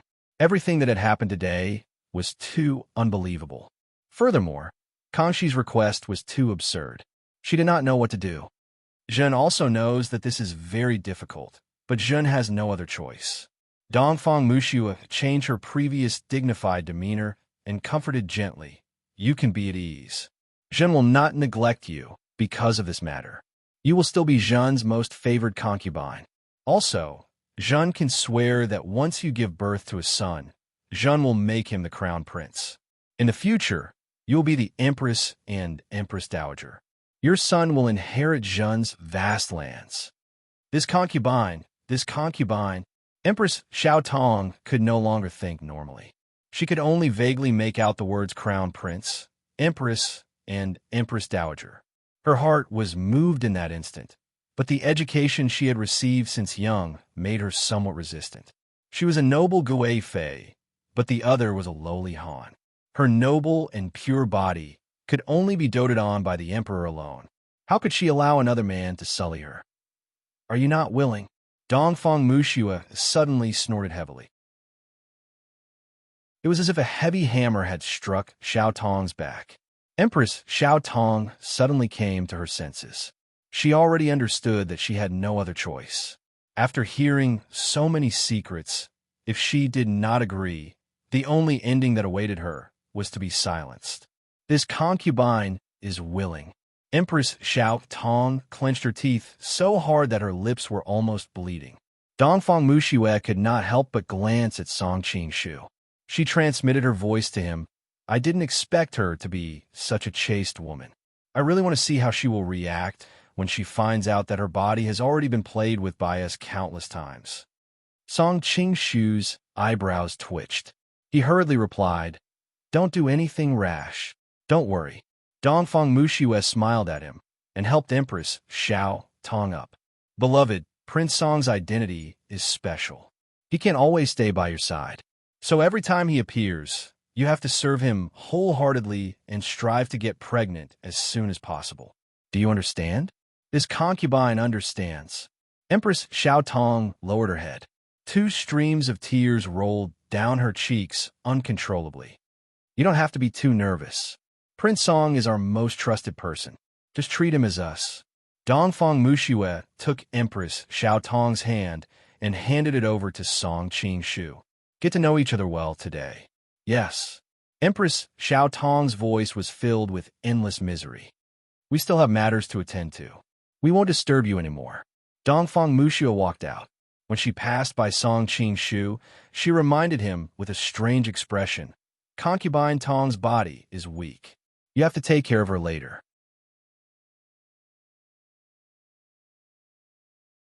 Chapter 607. I'll go make some arrangements. When Princess Rugia enters the palace, I'll lure her here.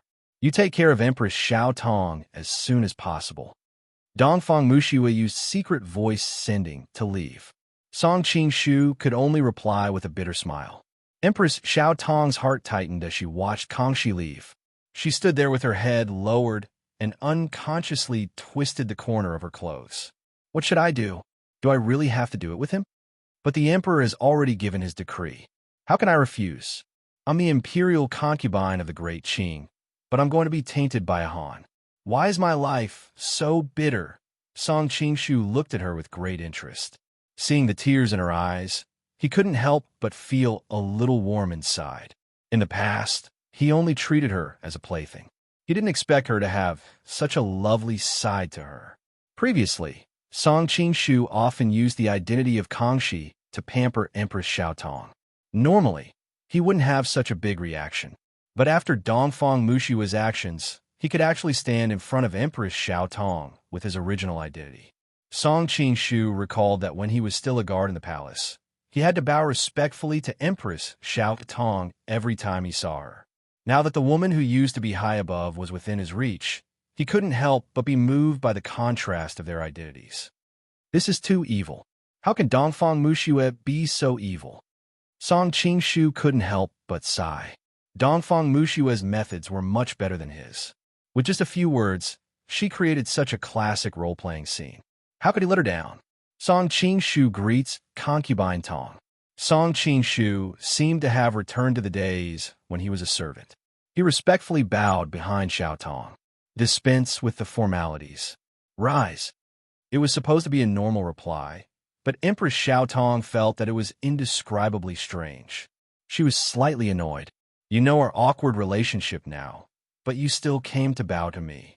Empress Xiao Tong lightly coughed and nervously said, although your majesty said that you must be clear about your own status.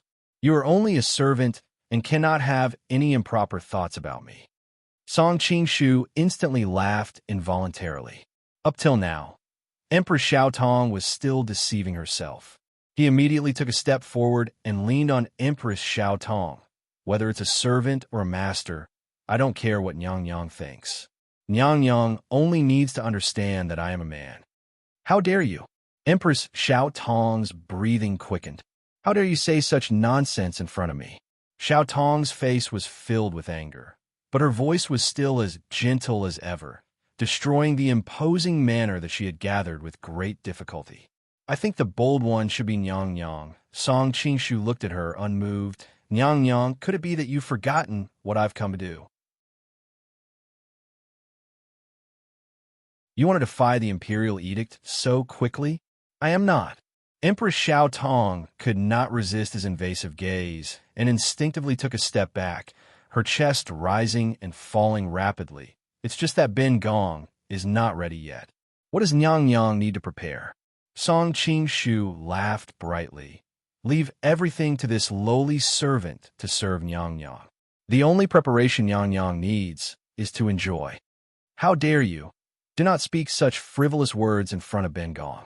Empress Xiao Tong's face turned cold, but her heart was thrown into chaos by his audacious words. Since Nyang Yang does not like it, then this one won't say it. Empress Xiao Tong had just sighed in relief when Song Qingshu grabbed her hand. Nyang Yang's hand, could it be that it's soaked in milk every day? Did you soak it in milk every day? How could it be so smooth? You, how can you be so rude? Empress Xiao Tong looked at the man in front of her in disbelief. She had a noble status. Since she was born, other than being carried by her father when she was young, only Kangxi had touched her body. Caught off guard, Song Qingshu held her hand. She was instantly embarrassed and angry. Nyang Yang has misunderstood. This one is just reading the palm for Nyang Yang. Song Qingshu smiled faintly. Scoundrel, Ben Gong doesn't need to read the palm. Empress Xiao Tong tried to struggle a few times, but she could not move the other at all. Feeling the heat from the man's hand, her heart throbbed, and she immediately became angry and anxious. Nyang Yang, aren't you curious why His Majesty found a Han person like me, and is so courteous when His Majesty needs children? Song Qingshu suddenly looked at her mysteriously. Why? Empress Xiao Tong's attention was indeed attracted, and she stopped struggling. Song Qingshu's words were exactly what Empress Xiao Tong could not understand. Even if Kangxi was infertile and wanted to secretly find someone to breed, he should have chosen from the Manchus. Why did he choose a Han person? In the beginning, Empress Xiao Tong thought that Kangxi was trying to deceive others. However, when Kangxi spoke to Song Qingshu, he seemed to speak in an equal tone. Moreover, he had repeatedly told her to treat Song Qingshu as if she was him and serve him wholeheartedly. This was not the attitude an emperor should have towards his subordinates, because I am an immortal who descended to the mortal world. Song Qingshu smiled mysteriously. Since ancient times, although emperors claim to be the son of heaven, they are only mortals. Although the royal bloodline is noble, it is far inferior to our immortal bloodline. If not for the fact that I once owed Kangxi a favor, I would never bestow the blood essence to you. Nonsense. Empress Xiao Tong's face flushed red. If you were to mislead people like this on a normal day, Ben Gong would definitely have people drag you away and behead you. Your Highness, you don't believe me? Song Qingshu seemed to have expected this. Your Highness, you should know that not long ago, I summoned the wind and rain and killed Sabusu's 8,000 cavalrymen. Empress Xiaotong's face suddenly turned pale. That was just your luck. Luck? Song Qingshu smiled disdainfully.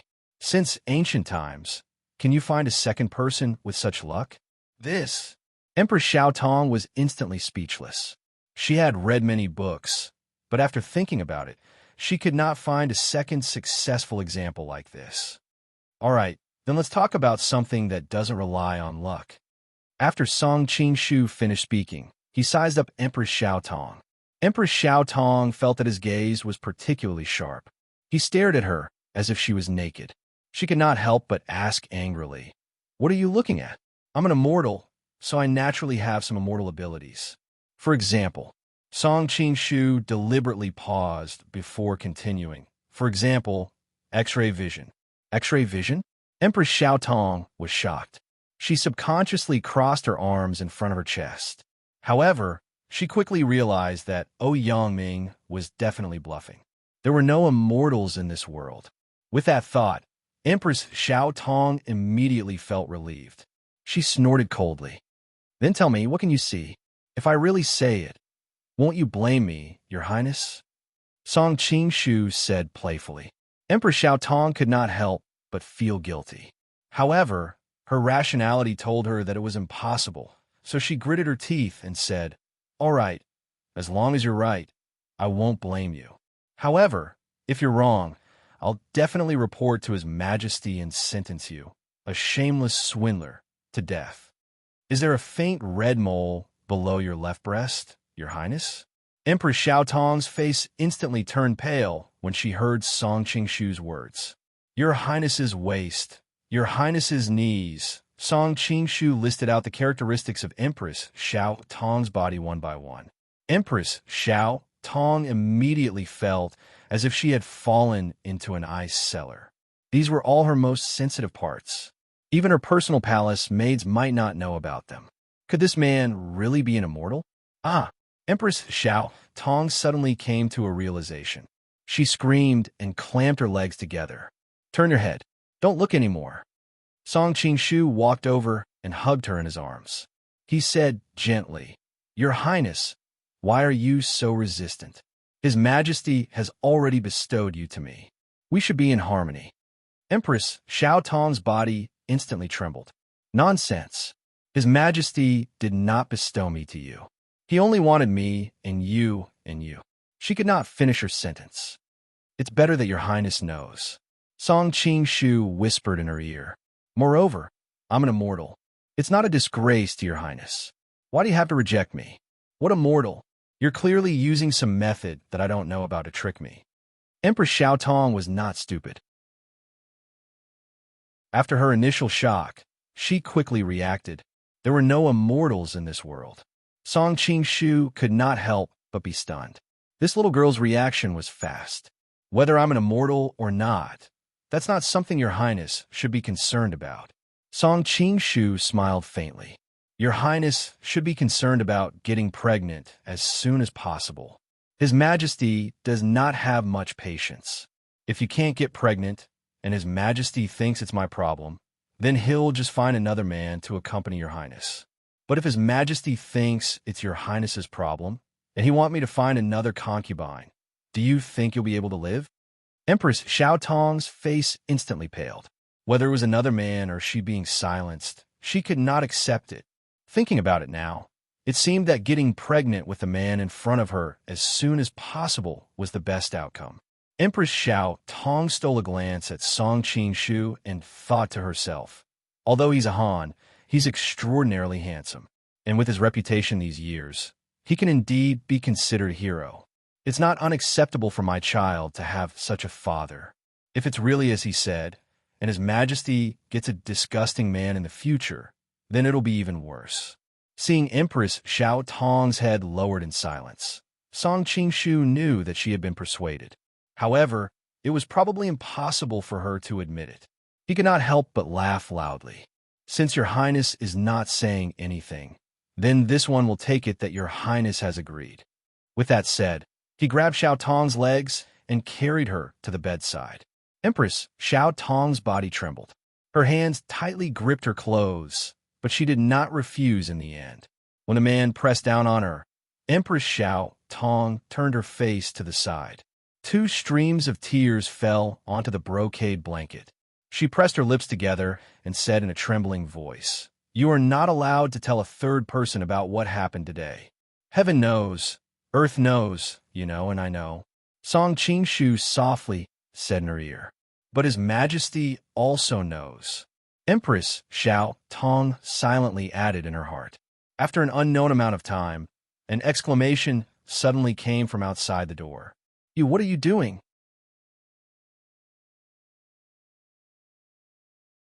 Chapter 608. Empress Xiao Tong's tightly furrowed brows suddenly relaxed slightly. Then a trace of confusion flashed across her face. She did not know why she had such a reaction. She had thought that it would be very painful and disgusting for her pure body to be invaded by a man other than her husband. But now, she did not have any such negative emotions. Instead, there was only a very familiar and intimate feeling. Empress Xiao Tong shyly raised her hand to touch the chest of the man on top of her. Her shock increased. "Did we previously, Nyang, what did you say?" Song Qingshu deliberately pretended not to understand. "Nothing." Empress Xiao Tong turned her head away. Her pink face was smeared with rouge. She secretly spat. "I really think too much. I am His Majesty's favored consort. How could I have possibly done that before?" A trace of mischief flashed through Song Qingshu's eyes. He deliberately said, "The affairs of the world are truly unpredictable. When I first saw Nyang in the Imperial Garden, I was captivated by Nyang's peerless beauty. I thought that His Majesty was very fortunate to have such a fairy-like consort. At the time, I thought that I would be satisfied if I could speak a few words with Nyang. Who would have thought that I would have the chance to kiss Nyang today? Don't say any more." Empress Xiao Tong's entire body trembled slightly. Hearing him speak of the past, she could not help but have an indescribable feeling. What was Nyang's impression of me back then? Song Qingshu was very curious about what Empress Xiao Tong felt about his original identity. At the time, I only heard His Majesty say that you were the guard with the highest martial arts in the palace. I don't have any other impression." Empress Xiao Tong replied in a trembling voice. "Really?" Song Qingshu was instantly dissatisfied, but there were a few times when I could clearly feel you sizing me up from behind. Lightly. Empress Xiao Tong gave a soft cry and hurriedly responded. "At the time, I felt that you were different from the other guards. Your face always had a very proud expression. If I had known that I would be bullied by you like this today, Ben Gong would have had someone beat you, this servant, to death." Song Qingshu's eyebrows twitched, and he snickered. "It seems that this servant has to repay Nyang for not killing me." In the Imperial Garden, a beautiful woman in palace attire was walking slowly.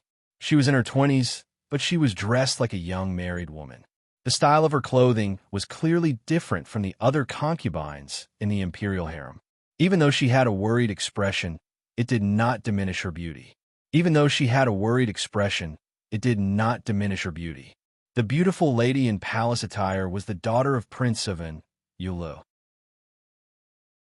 She was once betrothed to Gung Jingzhong, Princess Rugia, and was now Princess Jingnan. Hearing that her father was defeated and thrown into prison, Princess Rugia had the heart to save him, so she begged her husband to let her follow the envoy to the capital. The situation was delicate. Gunga had originally did not want her to come and go. Jean, but he Ching, Ling, S road. He thought. He said, he say, comma. Princess Ro Jia had many sisters and friends in the capital. Now, most of them were married and became titled madams. When she returned to the capital, she first prepared generous gifts and visited the wives and concubines of the important officials, asking them to persuade their husbands to help. When she was done, she went to the palace to find a playmate. That friend was now one of Kangshi's concubines. She hoped that she could persuade Kangxi to deal with you a little more leniently. Princess Road. She was far away in the north and had heard rumors about Empress Xiao Tong. She knew that in the past 2 years, she had been doted on by 3,000 people. She carefully selected a batch of expensive and generous gifts and went to Empress Xiao Tong's Equine Palace. When she arrived at Equine Palace, Princess Road, she found a maid at the palace gate to pass on her message. After a while, the maid came back and had her attendants accept her gifts. She then led her inside. Princess Road. Princess Road was wondering why there was no one in Equine Palace. The two of them arrived in front of the palace. The maid stopped and said that Empress Xiao Tong would wait inside and let Princess Road. She then turned and left. Princess Road. Although she found it strange, she was worried about her father's safety. All she could think about was how to get closer to Empress Xiao Tong. Since she accepted the gifts, she should be able to help, right? Princess Road. Just as she was feeling uneasy, she suddenly heard an intermittent voice that sounded like a sob. She then realized that she had unknowingly walked into the depths of the palace. When she looked up Princess Road, she was instantly stunned by the situation not far away. Two naked bodies were entangled together. The man was sweating profusely, and the woman was being coquettish. She subconsciously exclaimed, "What are you doing?" The moment she said that, Princess Road.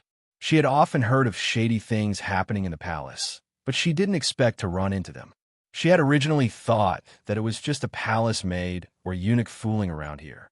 However, upon closer inspection, the woman was charming and beautiful. She was definitely not an ordinary palace maid. Since she was in Equine Palace, she must be Empress Xiao Tong. The man's muscles were masculine and tough, definitely not something a eunuch could have. Furthermore, as someone who had been there, how could Princess Road? How could she not see that the two of them were truly having sex? Princess Road's heart skipped a beat. It's over. Could it be that Empress Xiao Tong is having an affair with a guard? At this moment, Empress Xiao Tong also noticed Princess Road. She immediately felt a chill run down her spine. If today's matter was leaked, she would definitely be consigned to eternal damnation. Feeling the beauty's body tense up, Song Qingshu gently patted her face and said gently, "Don't worry, I'm here." He had actually sensed Princess Road. Just as he was feeling puzzled, Dongfang Mushue's giggling voice came to his ears. "I easily let you get into Empress Xiao Tong's bed. Now, it's time for me to see your abilities and see how you will deal with this troublesome situation." As the former #1 expert of the underworld and the leader of the #1 sect of the underworld, Dongfang Mushue was a proud and arrogant person. Song Qingshu knew that it would not be easy to take her into his harem. He had to subdue her in all aspects. Now that she had given him a test, Song Qingshu naturally had no reason to shrink back. Immediately, he was filled with heroism and allowed Princess Road Jia to walk in. After comforting Xiao Tong, Song Qingshu turned his head and looked at Princess Rojia. He said in a deep voice, "Who are you? Why are you not kneeling when you see us?" Princess Rojia was startled. This man was the emperor? When she left the capital, Kangxi was still young. After so many years, she indeed could not recognize Kangxi. Princess Rojia soon smiled bitterly. "I'm really muddle-headed. Who else could be so intimate with Empress Xiao Tong other than Kangxi in the entire palace?" Princess Rojia of Asha pays her respects to your majesty and consort Tong.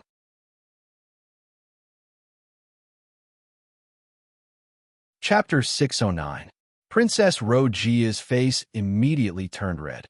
She did not expect Kangxi to give such an absurd order. However, she did not dare to disobey the order. After all, it was an imperial edict. She could only purse her lips and kneel on the ground as if she wanted to bury her head in her chest. She did not dare to look up. Empress Xiao Tong was originally scared out of her wits. Who knew that Song Qingshu would resolve the crisis in front of her so easily? She was stunned. However, not long after, the strange feeling in her body made her quickly wake up. She could not help but feel embarrassed and anxious. She reached out and pinched the waist of the man on top of her.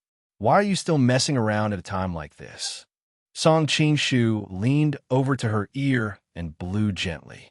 "The more absurd we are, the more afraid she will be." Naturally, Her mind will not think about the flaws. Could there be any flaws? Empress Xiao Tong was shocked. She, who did not know anything, was the most worried that the secret would be leaked. For example, my hair.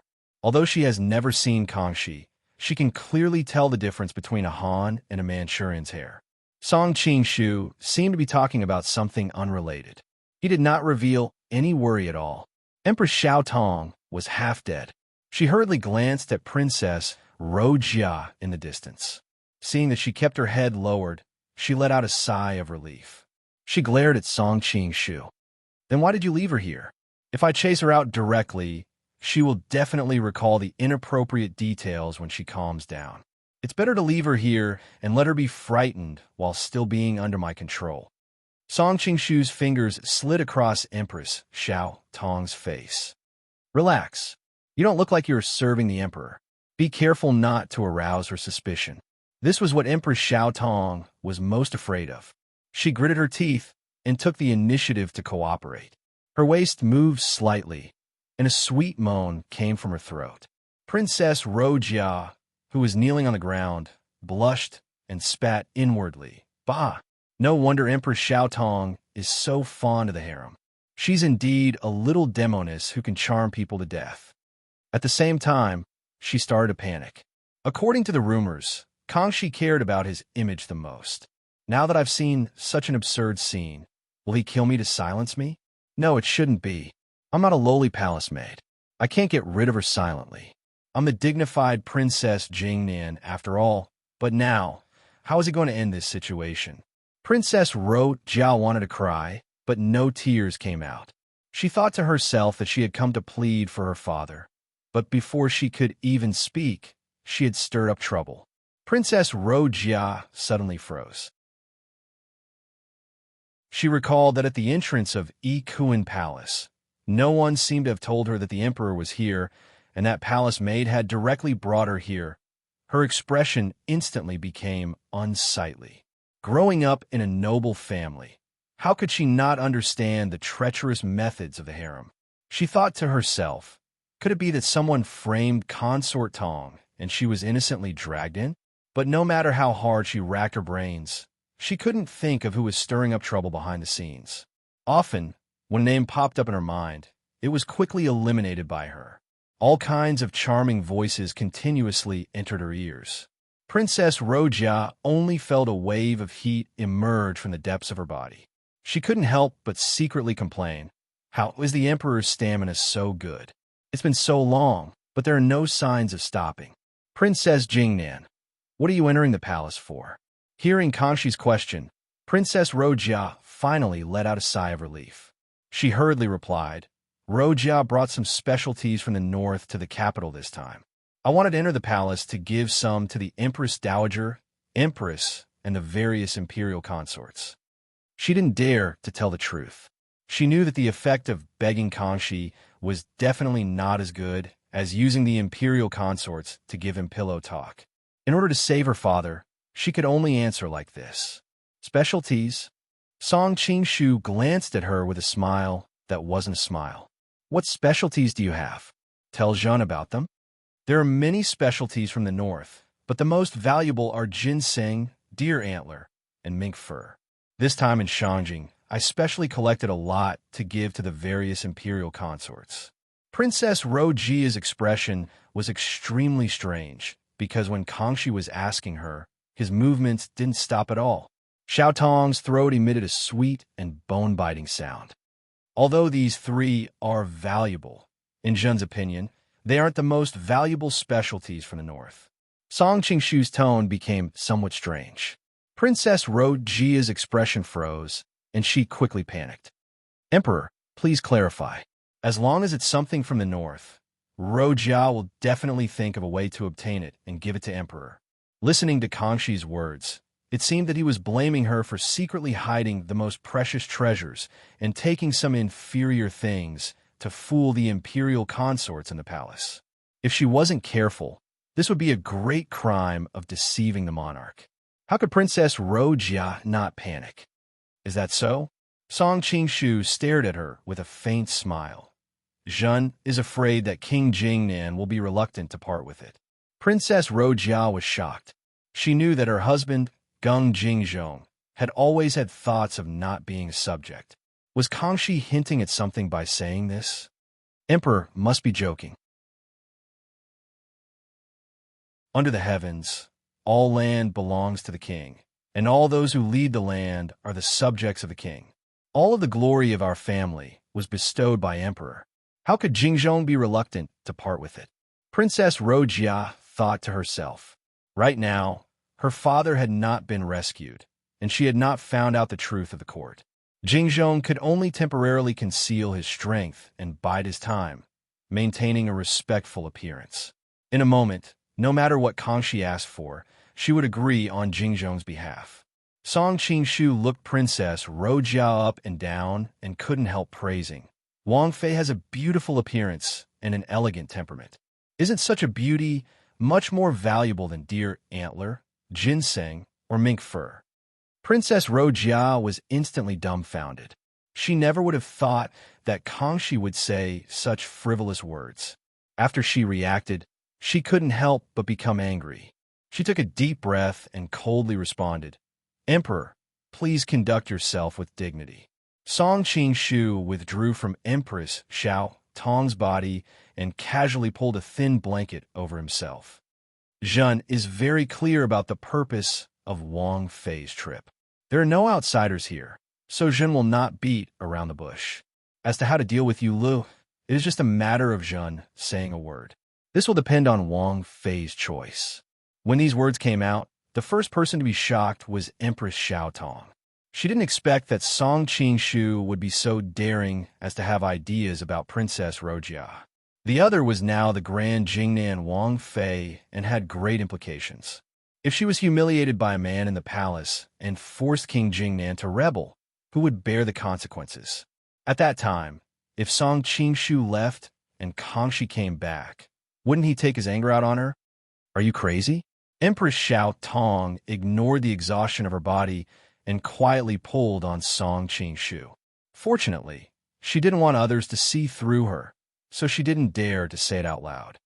If she spread what she saw today, I don't care, but your reputation will be ruined. Even His Majesty will lose face. Do you think he will still tolerate you staying in the palace?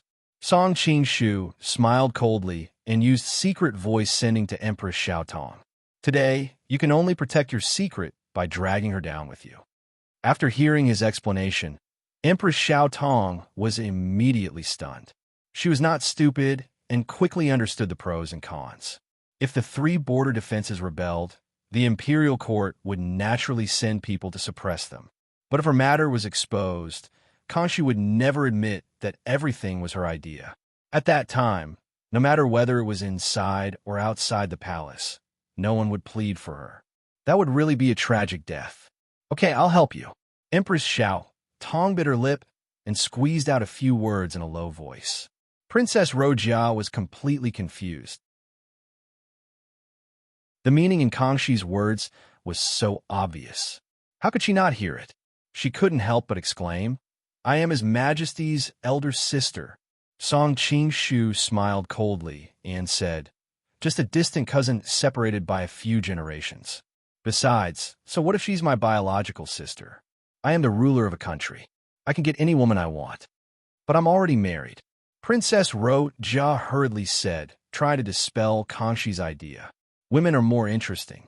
I like it more," Song Qingshu said in a deep voice. Princess Rojia immediately fell silent. At this time, she finally realized why she entered Ikuan Palace without any obstruction. Everything was strange. It turned out that it was Kangxi's arrangement. Rojia's husband has 100,000 elite soldiers guarding the north. Does His Majesty know what this means? Princess Rojia knew that she was deep in the harem. If Kangxi really wanted to use force, she wouldn't have a chance to resist. But she and her husband, Gung Jingzhong, had treated each other like guests and loved each other very much. She didn't want to shame her husband, so she thought of ways to dispel Kangxi's idea. She had already made up her mind. As long as she escaped today, she would leave the capital overnight and leave the matter of saving her father to her brothers in the capital. Song Qingshu let out a long laugh and said, "Princess must be joking with me. Could it be that if nothing happens, Gung Jingzhong won't rebel?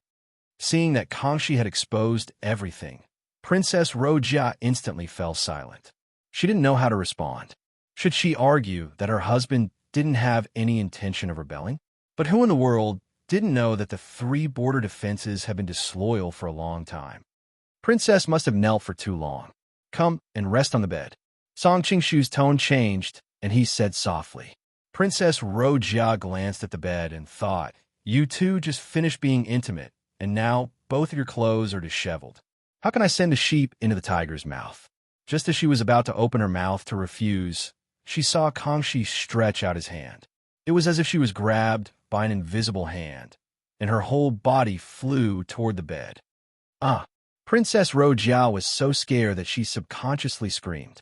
But halfway through her scream, she felt herself fall into a warm embrace. Princess, you've been startled.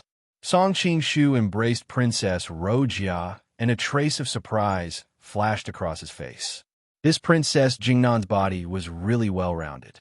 Princess Rojia instantly panicked and wanted to climb up, but Empress Xiao Tong took the opportunity to wrap herself around her body. Rojia Jijia, since the Emperor has taken a liking to you, this is a great honor for you and even your family. As long as you serve the Emperor comfortably, releasing Prince and is just a matter of one word from the Emperor. But I already have a husband. Princess Rojia was both embarrassed and angry. However, she understood in the depths of her heart that everything was already unavoidable. So this is what Princess is worried about. Song Qingshu smiled slightly. Jin only asks for one night of pleasure. Afterwards, I will pardon Prince Anne's great crimes. You can go back and continue being your princess. Jin will not stop you. Also, other than Tong Fei, no one else will know about today's matter. End of this chapter.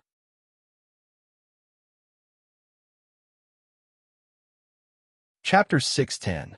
Really, Princess Rojia could not help but be moved. Everything could not be avoided. If she could preserve her reputation, then it would be a blessing in misfortune. Of course it is true. Jin's words are naturally true. Song Qingshu examined her body. However, Wang Fei has to promise Jin that every year, on the birthdays of the Empress Dowager and Empress, and New Year's, you will come to Jing to offer birthday greetings.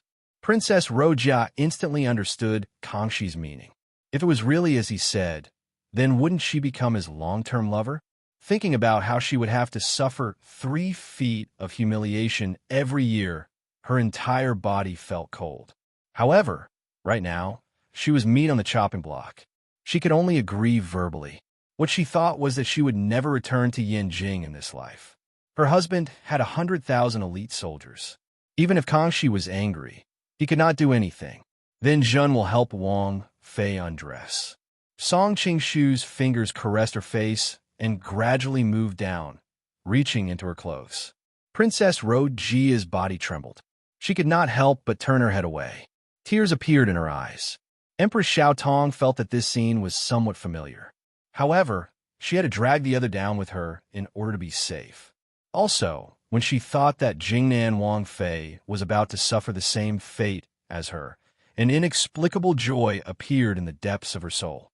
She could not help but move closer. Rojia Jijia. Ben Gong will also help you undress. Don't. Princess Rojia had been gritting her teeth to endure the Emperor's frivolity. Empress Xiao Tong's actions were like the straw that broke the camel's back. An unprecedented sense of shame rose involuntarily, causing her body to tremble violently. It was a pity that her 2 fists could not fight against 4 hands. The city quickly fell. With Empress Xiao Tong's cooperation, Song Qingshu was finally able to charge in. Princess Rojia's body tightened. She instinctively hugged the head of the man on top of her. She thought that this Kangxi was really rough. If she was still an unmarried daughter, wouldn't she have fainted from the pain? Suddenly, her expression changed greatly. She touched Song Qingshu's hair and said in a trembling voice, You are not the Emperor. Song Qingshu smiled evilly. Wang Fei has realized a bit late. Who exactly are you? Princess Rojia resisted with all her might, but unfortunately, Her vitals were being restrained. Every time she moved, her entire body would tremble, and her strength would disappear without a trace. Why does Princess need to know? It will only add to your worries. Empress Xiao Tong at the side said with a smile. You adulterous couple. Princess Ro Jia finally understood. She happened to see Xiao Tong's scandal. In order to prevent the matter from being exposed, Xiao Tong plotted to drag her down with him. She was instantly filled with regret. Why didn't she see through such an obvious flaw earlier? After thinking about it, Princess Ro Jia had to admit that she had been intimidated by the man's natural demeanor. However, the other party was able to react in an instant. With such a calm demeanor, he was definitely not an ordinary person.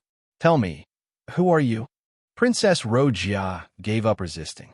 She stared into the man's eyes and said with a complicated expression, I don't want to be unaware of who touched my body. If you and I are fated, you will know the next time we meet.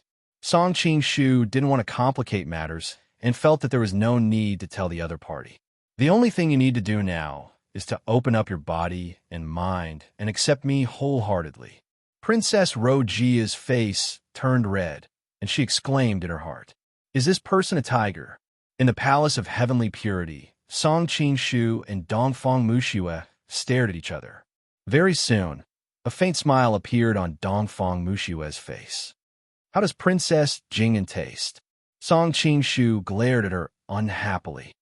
Keeping her in the palace can clearly achieve the goal of infuriating Geng Jingzhong, but you force me to do this. You're not even willing to send a beauty to you. Dongfang Muxue smiled nonchalantly.